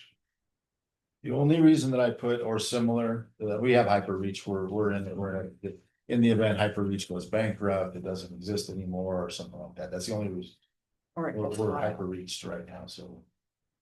We can line that out if you want, it doesn't matter to me, but. Or if Hyperreach gets bought out, changes his name or something like that. Well, if something happens to Hyperreach, you can always come back and bring a different program, so. I'll have it text you. That'd be what I would say. Blair. Okay. Since this involves contractual commitments, Ms. Swopes, will you please call the roll? Yes, sir. Ms. Cordova, Yes. Mr. DeWitt. Yes. Mr. Merrick, Yes. Ms. Ortega. Yes. Mr. Rackler, Yes. Mr. Self, Yes. Ms. Smith, Yes. and Mr. Watkins. Yes. It's unanimous, it carries. Okay, we will now move to the last action item, governing body consideration and approval of procurement action related to Blackwater wellfield water production metering and controls. Mr. Mitten, please. I said it, so I'm asking at the end of this for someone to make a motion, and someone else. Second it to approve spending money that we have. For the 37 active wells in Blackwater wellfield. And the 2 storage, 3 million each gallon tanks, Johnsonville. We were awarded money from a legal settlement for PFAS at one point. That money is in the bank. And we have a problem that was clearly identified. It's been discussed many times that water is a problem in Portales. We know that. Drought contingency plans are something that we have to have. And when I sat in and monitored a working group on the drought contingency plan, it was very evident that, to be honest, we don't know how much water we have. We don't know how much water we make. We don't know how much water we store. We don't know much about water. We know that we have 37 active wells in Blackwater wellfield. They pump water. Water goes into 2-3 million gallon storage tanks in Johnson Hill. We think we know how much goes in there because there's meters on some of the wells. Some of the meters work really well. Some don't work very well. We're not sure if the ones working well work well, using the word well a lot. And I'm not trying to make light of this, but nobody in the room was dumb. And nobody in the room could figure out how to move forward with a realistic drought contingency plan. Because you never do know how much water you have, or how much you're making, or how much you're losing, or how much you're keeping. It's someone's heard me say it before. I'm not trying to be funny. Trying to deal with the water in Blackwater wellfield that we pay to produce, take out of the earth. Trying to gauge it, understand it, and know how much we have and how much we're making. It's like trying to balance a rocking chair on a beach ball on the deck of a boat. It just keeps moving. We're not sure. We don't know, and we're not sure what we're gonna do next. So what I propose is that the council approve moving forward procurement action to move money, spend money from the PFAS settlement and buying ultrasonic metering devices for each of the 37 active wells in the Blackwater wellfield. A radar-based volume meter inside both tanks, so you know how much water you actually have. A SCADA device for all of those that monitors it and does comparative analysis. So you don't have latency times. During the day in your peak season, you know how much water you're making and how much water you have. That it's accurate, it's real-time data, and it's down to a micron of an inch as opposed to maybe the meter works, or we dip a stick with a weight on it in the well, or we look in it with a flashlight. We cannot feasibly do a realistic drought contingency plan if we don't know how much water we have. We can't realistically do a drought contingency plan if we know how much water we're making. We have the funds to secure this on our own. We don't have to ask for a loan. We don't have to ask for a match. We can buy this, and sooner or later, we will meter those wells. It's not negotiable. Sooner or later, we will meter the 5,200 plus or minus residential spots and commercial spots in town, but that's separate than this. This is 37 wells, point of origin, point of intake, point of storage, then after that's point of distribution, that's different. We can't move forward with the drought contingency plan. We can write one, but it really won't have any metrics that we can bet on. And I firmly believe the money was awarded for PFAS.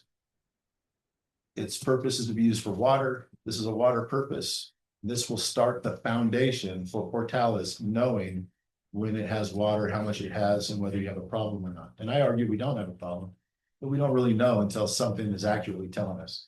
And this will do that. I'm open to questions. I can get down into some of the specifics, some of the metrics if you need, but that money was awarded. I believe we need to use it. I believe we need to use it on these meters. And just for reference, based on my initial research, if we agreed on this today and we started doing it tomorrow, it still may take a year to get this done. So I think time and speed is of the essence. I'm not asking you to rush a decision, but I'm asking you to consider it. I'm asking you to invest in Portales water, and figuring out what we have so we can start the foundation. We talk water all the time. Let's start fixing the water problem. Are there any questions from the council? Mr. Mayor, Yes. will this be able to be read at City Hall? Or do they have to go out to the well field? Oh, no. They will not go out the well field. You go out the well field if you want to. No, I understand. No, it'll be, so, SCADA. there are several options, but. My well technicians will be able to look at it on their smartphone. They'll be able to turn wells on and off on their smartphone. They'll be able to control it from a centralized controlling point. That's part of the SCADA. Supervisor controlled and data analytics. They'll be able to control it from remote devices. Turn it on, turn it off. Feather it, tune it, all kinds of things. It was my understanding that it takes one of the technicians 1 to 2 days to get to every well in the well field manually. Sure. So this would begin saving money immediately. Oh, without a doubt, and knowing what we have. Right. So there, I mean, we could go down a road on this that's very compelling, but I would argue there's people who want to come to Portales if you can show them that you have water, but we can't show them if we do or we don't have water. I challenge anybody, other than with a weight and a stick. I can't, and that's a true story. Some of my wells have good meters. Some have not so good meters. Some are pumping great, but the meter says it's not. We're all over the map. This would reset the well field. It won't reset the wells. It will tell you what the well is actually producing. It'll tell you what the storage tanks are actually storing in real time. And it'll tell you if the outflow, the effluent from the well field is matching the influent from each well's 37. That number should be within a certain amount of margin of error, about the same. And then when that number is not coming up right, we all know we have to go do some work, so we're not wasting water. These are all the right things. Is it expensive? Yeah, it's moderately expensive. But we have the money in the bank that we can do this, we can do it on our own, and like I said, if we don't, or if we do, it's still gonna take some time. If we wait, it's gonna take wait time plus due time, which is gonna be longer time. Any other questions from council? Okay. The drought contingency plan is one thing. This is something that we've needed for quite some time. It's the only sure way of knowing what the actual production is. And if you're even moving the water. 100%. And I could get into a very complicated explanation of how all of our system works out there. But we're not sure that the wells that are even, when you drive by them and you hear them pumping, that they're moving water. Just because of wear and tear on the pump. So, metering the well is the only way that you can see water moving through the pipeline like it's supposed to. And so, to me, it's a no-brainer. It was something that we should have done quite some time ago. We've got an opportunity to get some of this started. We'll go through that RFP process and see what others have to say. But we'll hopefully have options that we can choose and get this thing going. And I noticed that you've got on here, hopefully, that we could do all this within a year. I'd like to see it all done within 6 months if we've done. If at all possible. And but we can set that schedule up and have how it needs to go, but I think we need to move forward with this as quick as we can. So, if you don't have any other comments, I'd like to make a motion to proceed. I just had a comment. Go ahead. Kudos to you on, putting this together and using money that's just sitting there. I love it. I think it's great. I guess the only question I do have is for the RFP process, is this gonna be open up to anybody? I know we can't give preferential treatment, but Yeah, I'll check, and I kind of know where you're going with this, but I'll check with finance, but I'm 99% sure this kind of money has to go through RFP. We'll take a look at it and see if sole source is an option, but even in that, I think that those are my thoughts on it, right? I'll just leave it lay right there. and just to be plain, I mean, in other words, if RCEC wanted to bid on this, They they could. would have every right, just like everybody else. 100%. Yeah. Thank you. Are there any other questions from council? We have a motion Second. and a second. I have a motion by Counselor Merrick, a second by Counselor Rackler to approve the procurement action related to Blackwater wellfield water production metering and controls. Any further discussion? Since this item involves capital expenditure and procurement, Ms. Wopes. Call Yes. roll. Yes, sir. Ms. Cordova, Yes. Mr. DeWitt. Yes. Mr. Merrick, Absolutely. Ms. Ortega. Yes. Mr. Rackler, Yeah. Mr. Self, Yes. Ms. Smith, Yes. and Mr. Watkins. Yes. It's unanimous, it carries. Okay. Great. Thank you.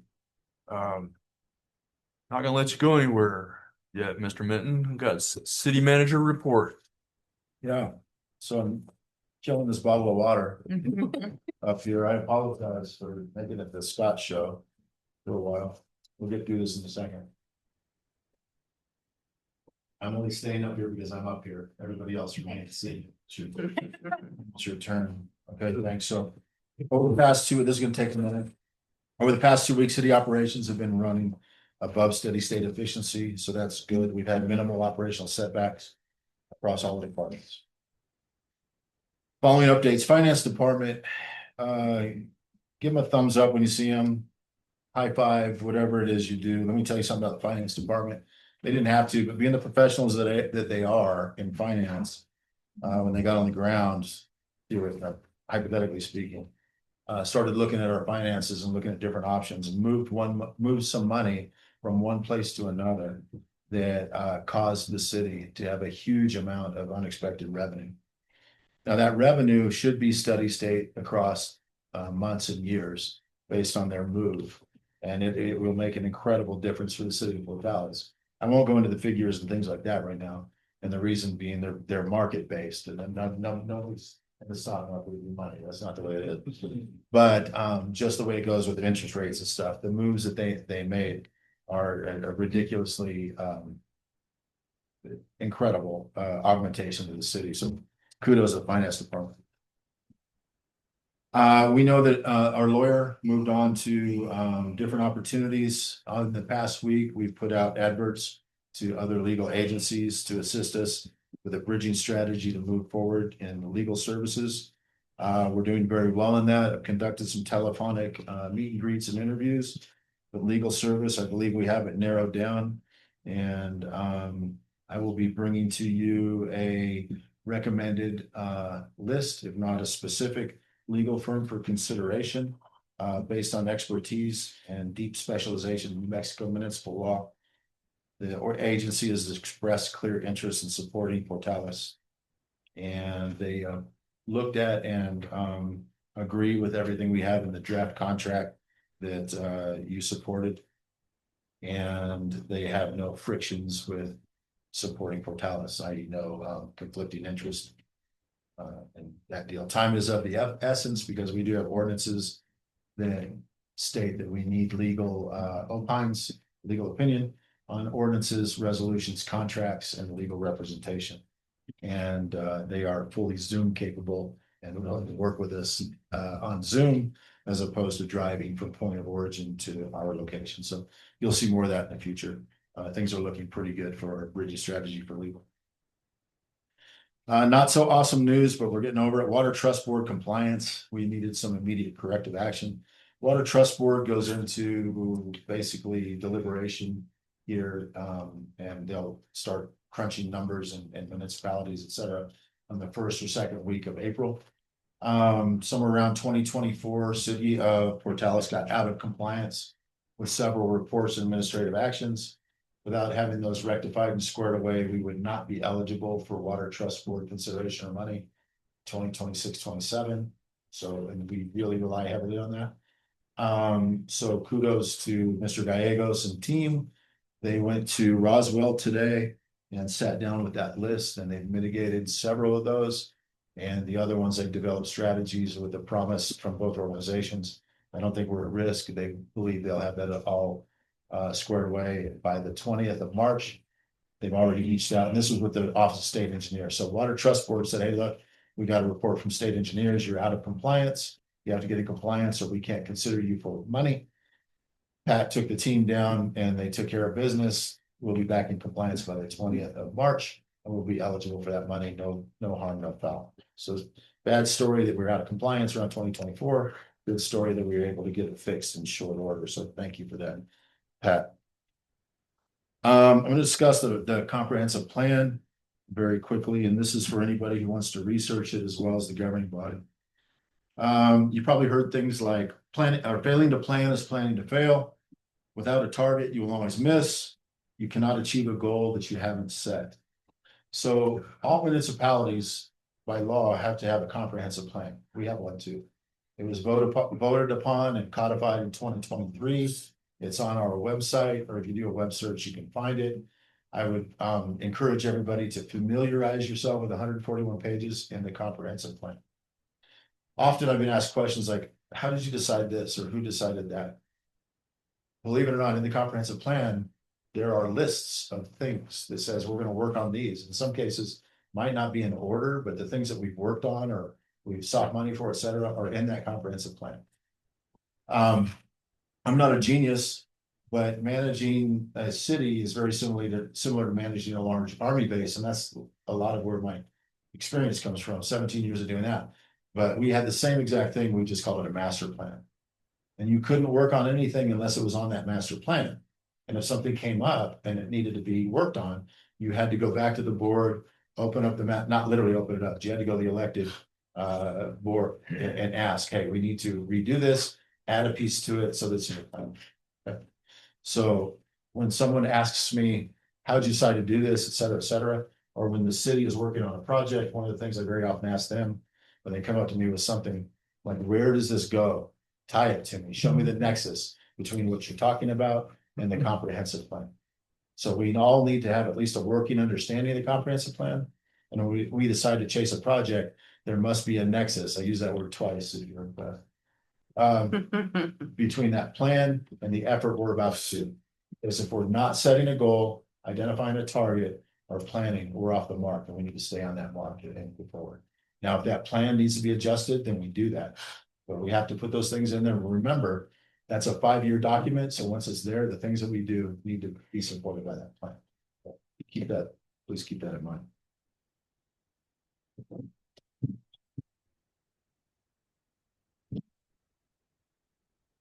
Talk to you about Blackwater, Wellfield, and SCADA. Thank you for that. That's going to take us way into the future. So I appreciate that. You're going to start seeing a difference when that starts happening. And I think you can feel the flow of work starting to happen. So that's pretty cool.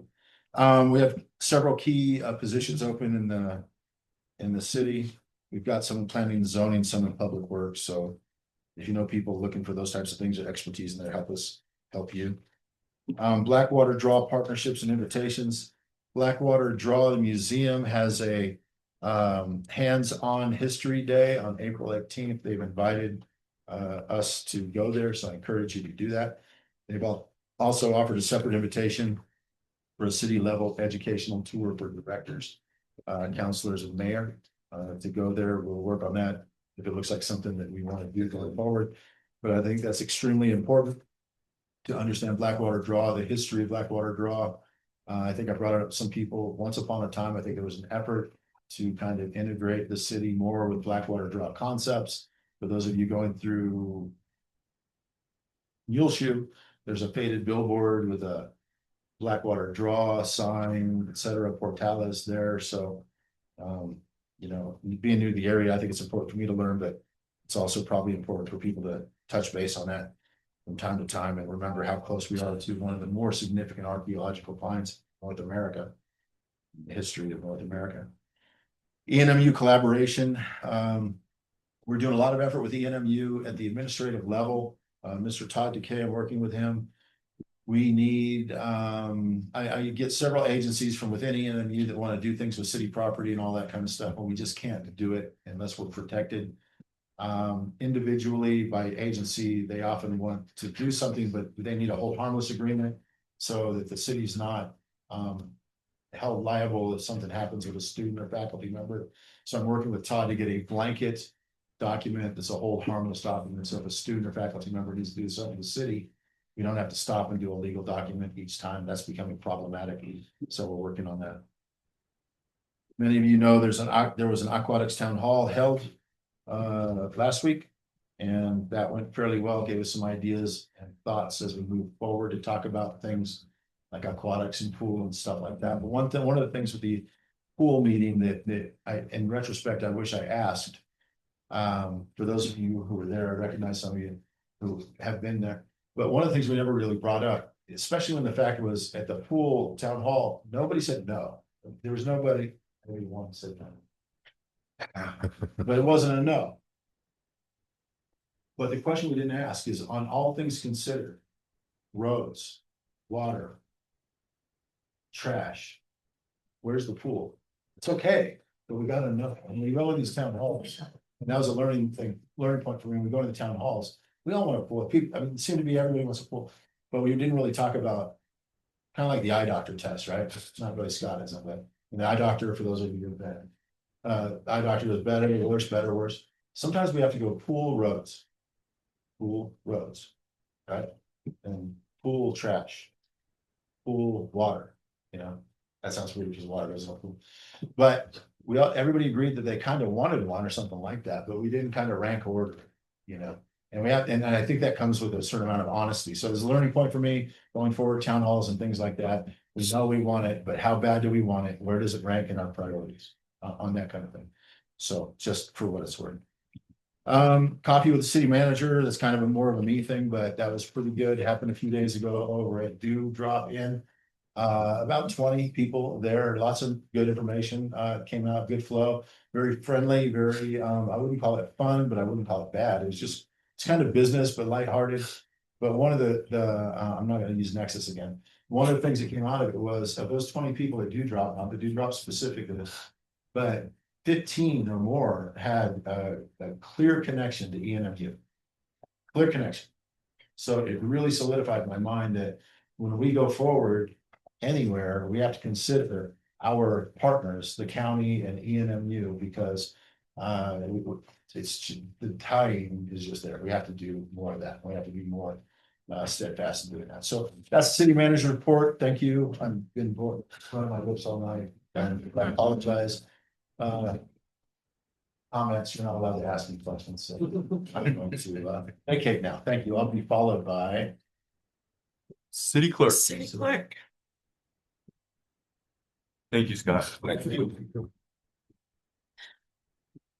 Good evening. This is the city clerk's report.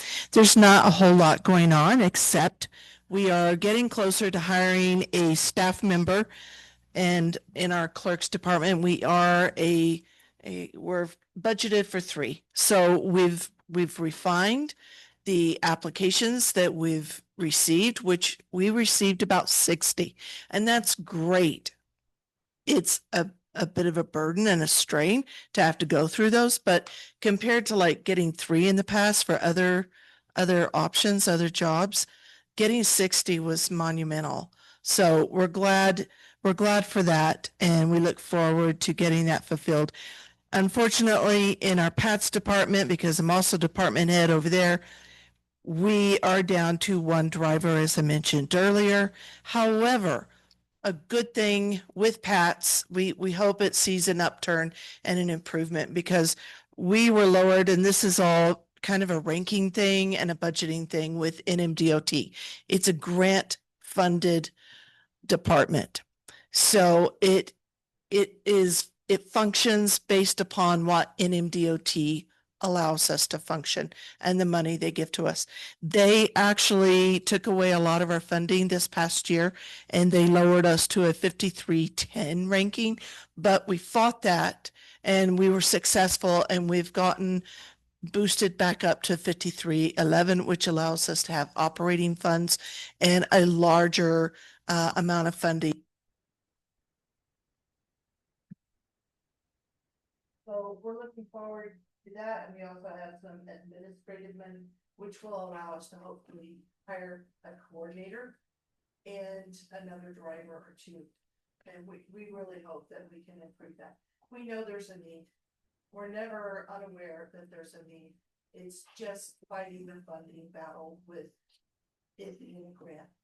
So the next thing on our list that's coming up, that's big to work on, is budgeting, and we hope to do our part to help Liliana pull together a preliminary budget, and we will get that worked on and presented, and she will definitely be working hard on that. So we appreciate what she does. All right, human resources. We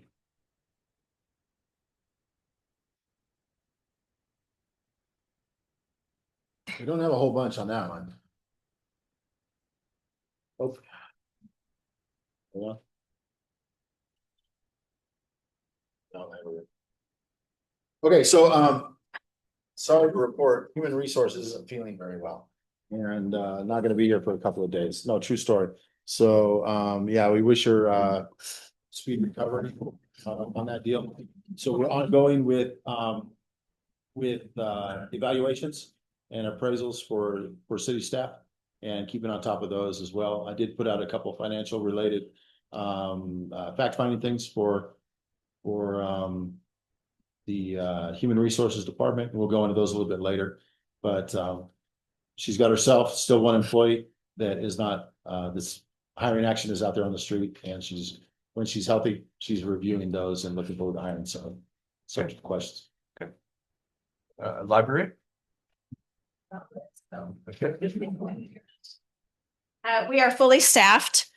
In the month of February, we hosted 23 free programs with a total of 217 in attendance. And of course, Children's always takes the cake with 16 programs and 163 in attendance. We ordered 100 books even. I almost felt like I had to fudge the number because it seems so weird. We circulated 2,571 physical materials, 474 electronic materials, for a total of 3,045. I finally got notification from the state library last week that the 2024 government obligation bond was actually pushed through from that year. So we were awarded just over $55,000. It's about $1,000 less than what we got in 2022, but from 2020, it's up about 25,000. So it's a good chunk of money, and they did give us an extra year to spend it since there was such a delay in getting the funds out. Read Across America is this Thursday. It is our biggest and most fun event of the year. The pre-K, the kindergarten, several of the first grade classes, field trip all day long, back and forth to the library to have guest readers host a story time for them. So we'll probably see a little over 300 kids just coming in and out during the day. Guest readers that we have for the city of Portales, Mayor Davidson, Mr. Mitten, Chief Kathy, Officer Keith Bissett is going to read also. So we're really looking forward to a fun day there. Then we're going to have Dr. Seuss's birthday party that afternoon from 4 to 5:30. It's all ages. We're going to do carnival games. It is chaos and it's amazing all at the same time. So I invite you out for that. If you want to work a booth, I'll put out a sign up sheet and you guys can come do that too. The library board meets this coming Tuesday, March 10th at 10:30 in the library meeting room. And then just a little note, one of our patrons donated 4 to 6 paintings that they had that are local to our area or popular in our area that she's given to the Friends group to do an online auction. So we're hoping to kind of get that up and running here pretty quick. And when I have better details, I'll give you more on that. But that's all I have. Community service. Thank you, Mayor Council. Mine's pretty quick. We do have 4 openings in the Community Services Department. We have 2 in animal control officers having continual interviews until we find someone to fill it. We have recently opened a new position for ACO clerk to help with all the paperwork that's coming in. As Mr. Mitten touched base, our P&Z person is no longer with us. So that'd be an executive secretary that handles P&Z and code enforcement. She took a different job. She's not that. You just haven't found that out yet, we just haven't found the body. And then we are looking for a code enforcement officer as well. Reminders, we have the building ordinance is coming up for public hearing on 3/17, which is the next council meeting. I've sent you guys emails, but I also want members of the public to know that they can still email me or request the ordinance through Miss Danielle so that they can get as involved as possible. And then lastly, if you haven't noticed, I like to keep ordinances going. So since I'm finishing this one, we would like to bring the animal control ordinance back for further reviews. When we did it in 2022, the animal shelter was much smaller with much less staff. So what we did the ordinance on what we could handle at the time. Now that we've had such growth, we would like to change the ordinance for what we can handle now. We've had 2 or 3 members from P&Z volunteer to sit on that board. So I'm asking if any council members would like to. You don't have to volunteer now. If you'd like to send me emails, we can schedule that if you're interested. You next? Yes. Hey, thank you. Finance. So our finance department is currently managing multiple projects and several nearing completion as we approach our fiscal year end, which is June 30th. We will have a staffing change at the end of this month as Ms. Flores will be relocating and leaving her position. The vacancy for Public Works Project Administrator will soon be posted. Budget meetings with department heads are scheduled throughout this month. Our team is working diligently to prepare the upcoming fiscal year budget and then have it for a presentation for our budget workshops with council and finance committee starting April 27th. Okay. Thank you. Public Works. Good. I just had a meeting with OSC today. So we had 7 files that were non-compliant. The files are attached to each 7 different wells. So 4 of the applications we're going to be able to get done by this Thursday. And there's 3 other items that we need to address. One is actually a very old well that they had an open permit on, and they want to know if we had used it. And it's one of the wells that's already went dry. So their lack of records is why we have a complaint on that one. And then another one is a change of ownership from the city of into the city of Portales from the last owners. And the last time I could tell they owned it was in the 90s. So those 2 files are they're in our names at the county assessor's office and at OSC, but OSC doesn't have the paperwork. So all we're trying to do is find the paperwork to attach to those files. And we'll be back in compliance. One of the other things that was out of compliance, they said, is we need an inspection by OSC. They did a partial inspection in January. So they were here. And for you guys, one of the big things that they noticed was our meters. Our meters were not on the approved list, so they were that old. So I appreciate you voting in the meters tonight. That will help us overcome that. And on a good note, we did hire another water clerk, so hopefully the phones will get answered better. Communications and dispatch. Good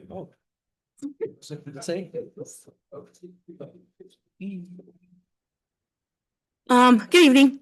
We are currently still staffed at 8 out of 10. I did do a hire packet. We do have one starting on the 9th, so that will make our 9th person.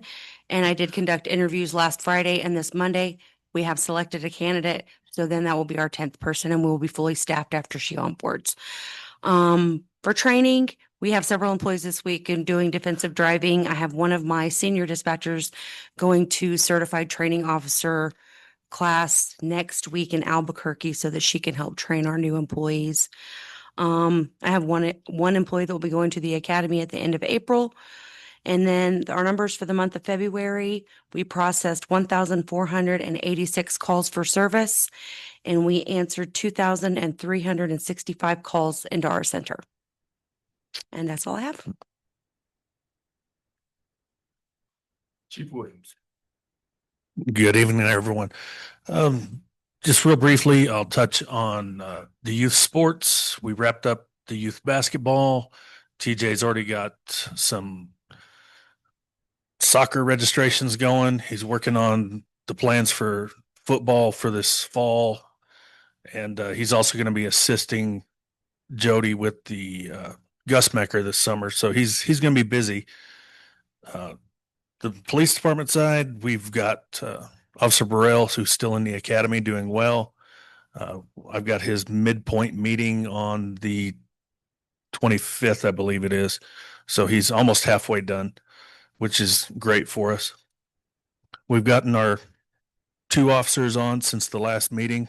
So we now currently have 2 vacant spots. We have 1 potential certified by waiver applicant. So if that one works out that way, he would be a 2-week academy versus a 17-week. And then we've got a certified applicant in the background process. So we'll see how that pans out for us. But we're going to continue to look and make sure we find the best applicants there for our community. Last month, the officers took 717 calls, took 79 reports, made 31 arrests, and a slew of traffic stops accounted for all that. So the proactiveness of our officers is doing really good out there. And that's about it for now. Thank you. Thank you. Chief Cap. For the fire department, the only change in our staffing was the addition of the executive assistant / EMS billing supervisor that will come in and hopefully fill the shoes of Patty Heflin when she retires. We've received 9 applications for that, but we chose to leave it open for a little while longer. We had some issues with the posting of that, but our great team in HR got that corrected. So it will close later this month for review, and then, of course, interviews will follow. For training, the only changes for that, we've had a lot of people have the opportunity to attend some great training. In that 3 of our personnel attended the National Honor Guard Academy in Artesia. All of our personnel attended the Wildland Refresher for the year, and we have 9 of our officers set to attend a leadership course to the National Fire Academy for shaping the future of the fire service. And then we have our 2 in the paramedic program at ENW Roswell. 7 of our 11 fire apparatus are in service. 5 of our 6 ambulances are in service. In February of this year, we had 254 calls for service. 85% were EMS, 15% were fire. 74% originated inside the city limits, leaving 26% outside. Average response times 13.8 minutes for the month of February. Personnel from Station 2 responded to 190 fire and EMS calls for service in that month. And be on the lookout for our proud supporter of PFD program. Okay, thank you. We move to counselor comments. Counselor DeWitt, did you have anything to add? No? Good. Counselor Ortega. I would just like to second Mr. Merrick's kudos to Mr. Mitten on the Blackwater well-filled project. Thank you for that. We really need that to get going here. And I would just like to thank all the citizens of Portales that attend the town hall and chat with the manager events that we have. And I would just really encourage more citizens to come to those. They are very helpful to get insights and your voice out there to help everyone, all these good city workers that go, and the city manager, the mayor that attend, and get your voice out there, get your opinion out there instead of just posting it more on social media. Get your voice heard where it's going to count. So, Great job, city staff. I mean, love the direction we're headed with today's meeting. Got a lot of exciting things on the docket, so hopefully we can get those done sooner than later. Not to make light of it, but I keep hearing less and less problems. Working in the public, pretty accessible, so I keep hearing less and less complaints. So kudos to the team. Great job on whose ever idea, collaboration, whatever on the funds for the PFAS. Great, that's awesome. And as one of my staff said on the way out, just fix my damn potholes. So great job. Counselor Watkins. I'd just like to thank Pat and Steve and his crew for helping us out a little bit. They put some dumpsters out in the middle of the park. We filled 8.5 dumpsters of wood chips. And what else? Sad. Dog food. Dog food. Oh, Dog food. we had about five gallons of dog food. And usually it's just right around the edges and where the fences are. And a huge thanks to Charles Armstrong. I think he's already left, for sticking it out the whole time. And Mike Davidson, Dylan Crandall, Colton Edgo for coming out and helping out. We just appreciate everybody that stuck with us and helped out. All right, Mayor Pro Tem Cordova. I just have one comment. It's on the theme that we've seen throughout the night about collaboration. When we talk about city, county, all of our different departments, ENMU, it's great to see that camaraderie come around. One that I really want to highlight based off of our public safety meeting is the relationship that Johnny Montiel and Antoinette Brzezowski hold, and how they work together to make sure that everything that we need for emergency management is kept up to par and safe. So I just wanted to give that kudos out to them. And that's all I have. Okay, Counselor Merrick. Guys down there kind of stole my thunder. I was just gonna say, I really appreciate the council. I appreciate all of the city staff for the improvements that we've started making. I really feel like we're starting to turn, go in the right direction. So I appreciate all of the efforts that have been put in the past, and I think we're righting the ship. So kudos to all y'all and to the council. You guys have been a pleasure to work with. So. Counselor Rackler. I don't have anything today. Yeah. Counselor Smith. Same thing. Everybody said everything. So to keep from spending extra time, just thank you. You guys are doing. It's so exciting to see the direction our community is going in. Good, better days are only ahead. Okay. Mayor's comments. The idea of a trash transfer station has been an important topic to me. A trash transfer station is essentially a processing center where our local trash trucks empty here in Portales, and then a semi truck transports the consolidated loads to Clovis instead of our trucks making multiple daily highway runs. It reduces wear and tear on our fleet, lowers fuel costs, and allows drivers to stay in the alleys doing pickups instead of spending time on the roads. In 2024 Public Works meeting, Mr. DeWitt pointed out that it also opens the door to cardboard and plastic recycling. And Mr. Rackler stated that he felt like the public wants to be active in recycling. Because we are charged per tilt at Clovis landfill, reducing the volume of trash by removing cardboard and plastic kind of would create a triple benefit. We participate in recycling, we reduce our disposal cost, and we would generate modest revenue, not a great deal, but something from recycled materials. Joe McVeigh, did the heavy work on this concept. She placed it on the ICIP as Project 33906 in 2024, where it was promptly turned down. But she did not stop persisting, and she kept going, kept hammering on them.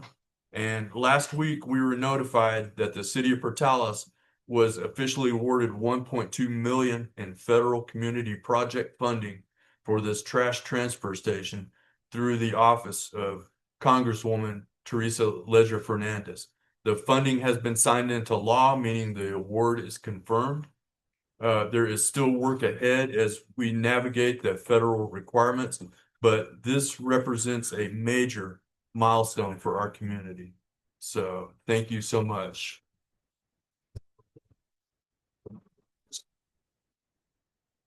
Tonight's mayor appreciation goes to someone who always puts her community first.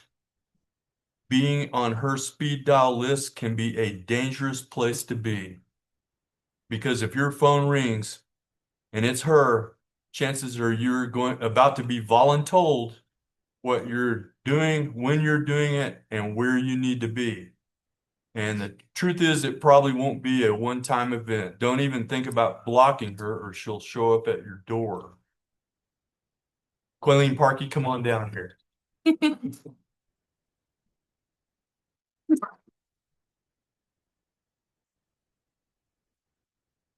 lady is a former city councilor, chamber director, a member of the most intelligent class that Portales High School has ever graduated. Easy now. And attractive class of 1973, by the way.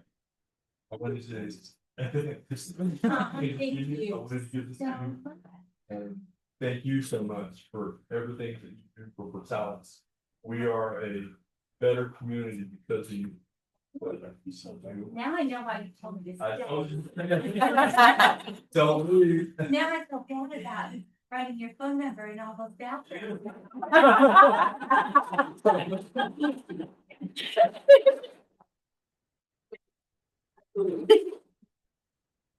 She told me today, and it was my personal phone number. I told her at least go back and write the city phone number. We do thank you, Quaileen. We appreciate it. And being no further business come before council, this meeting is adjourned.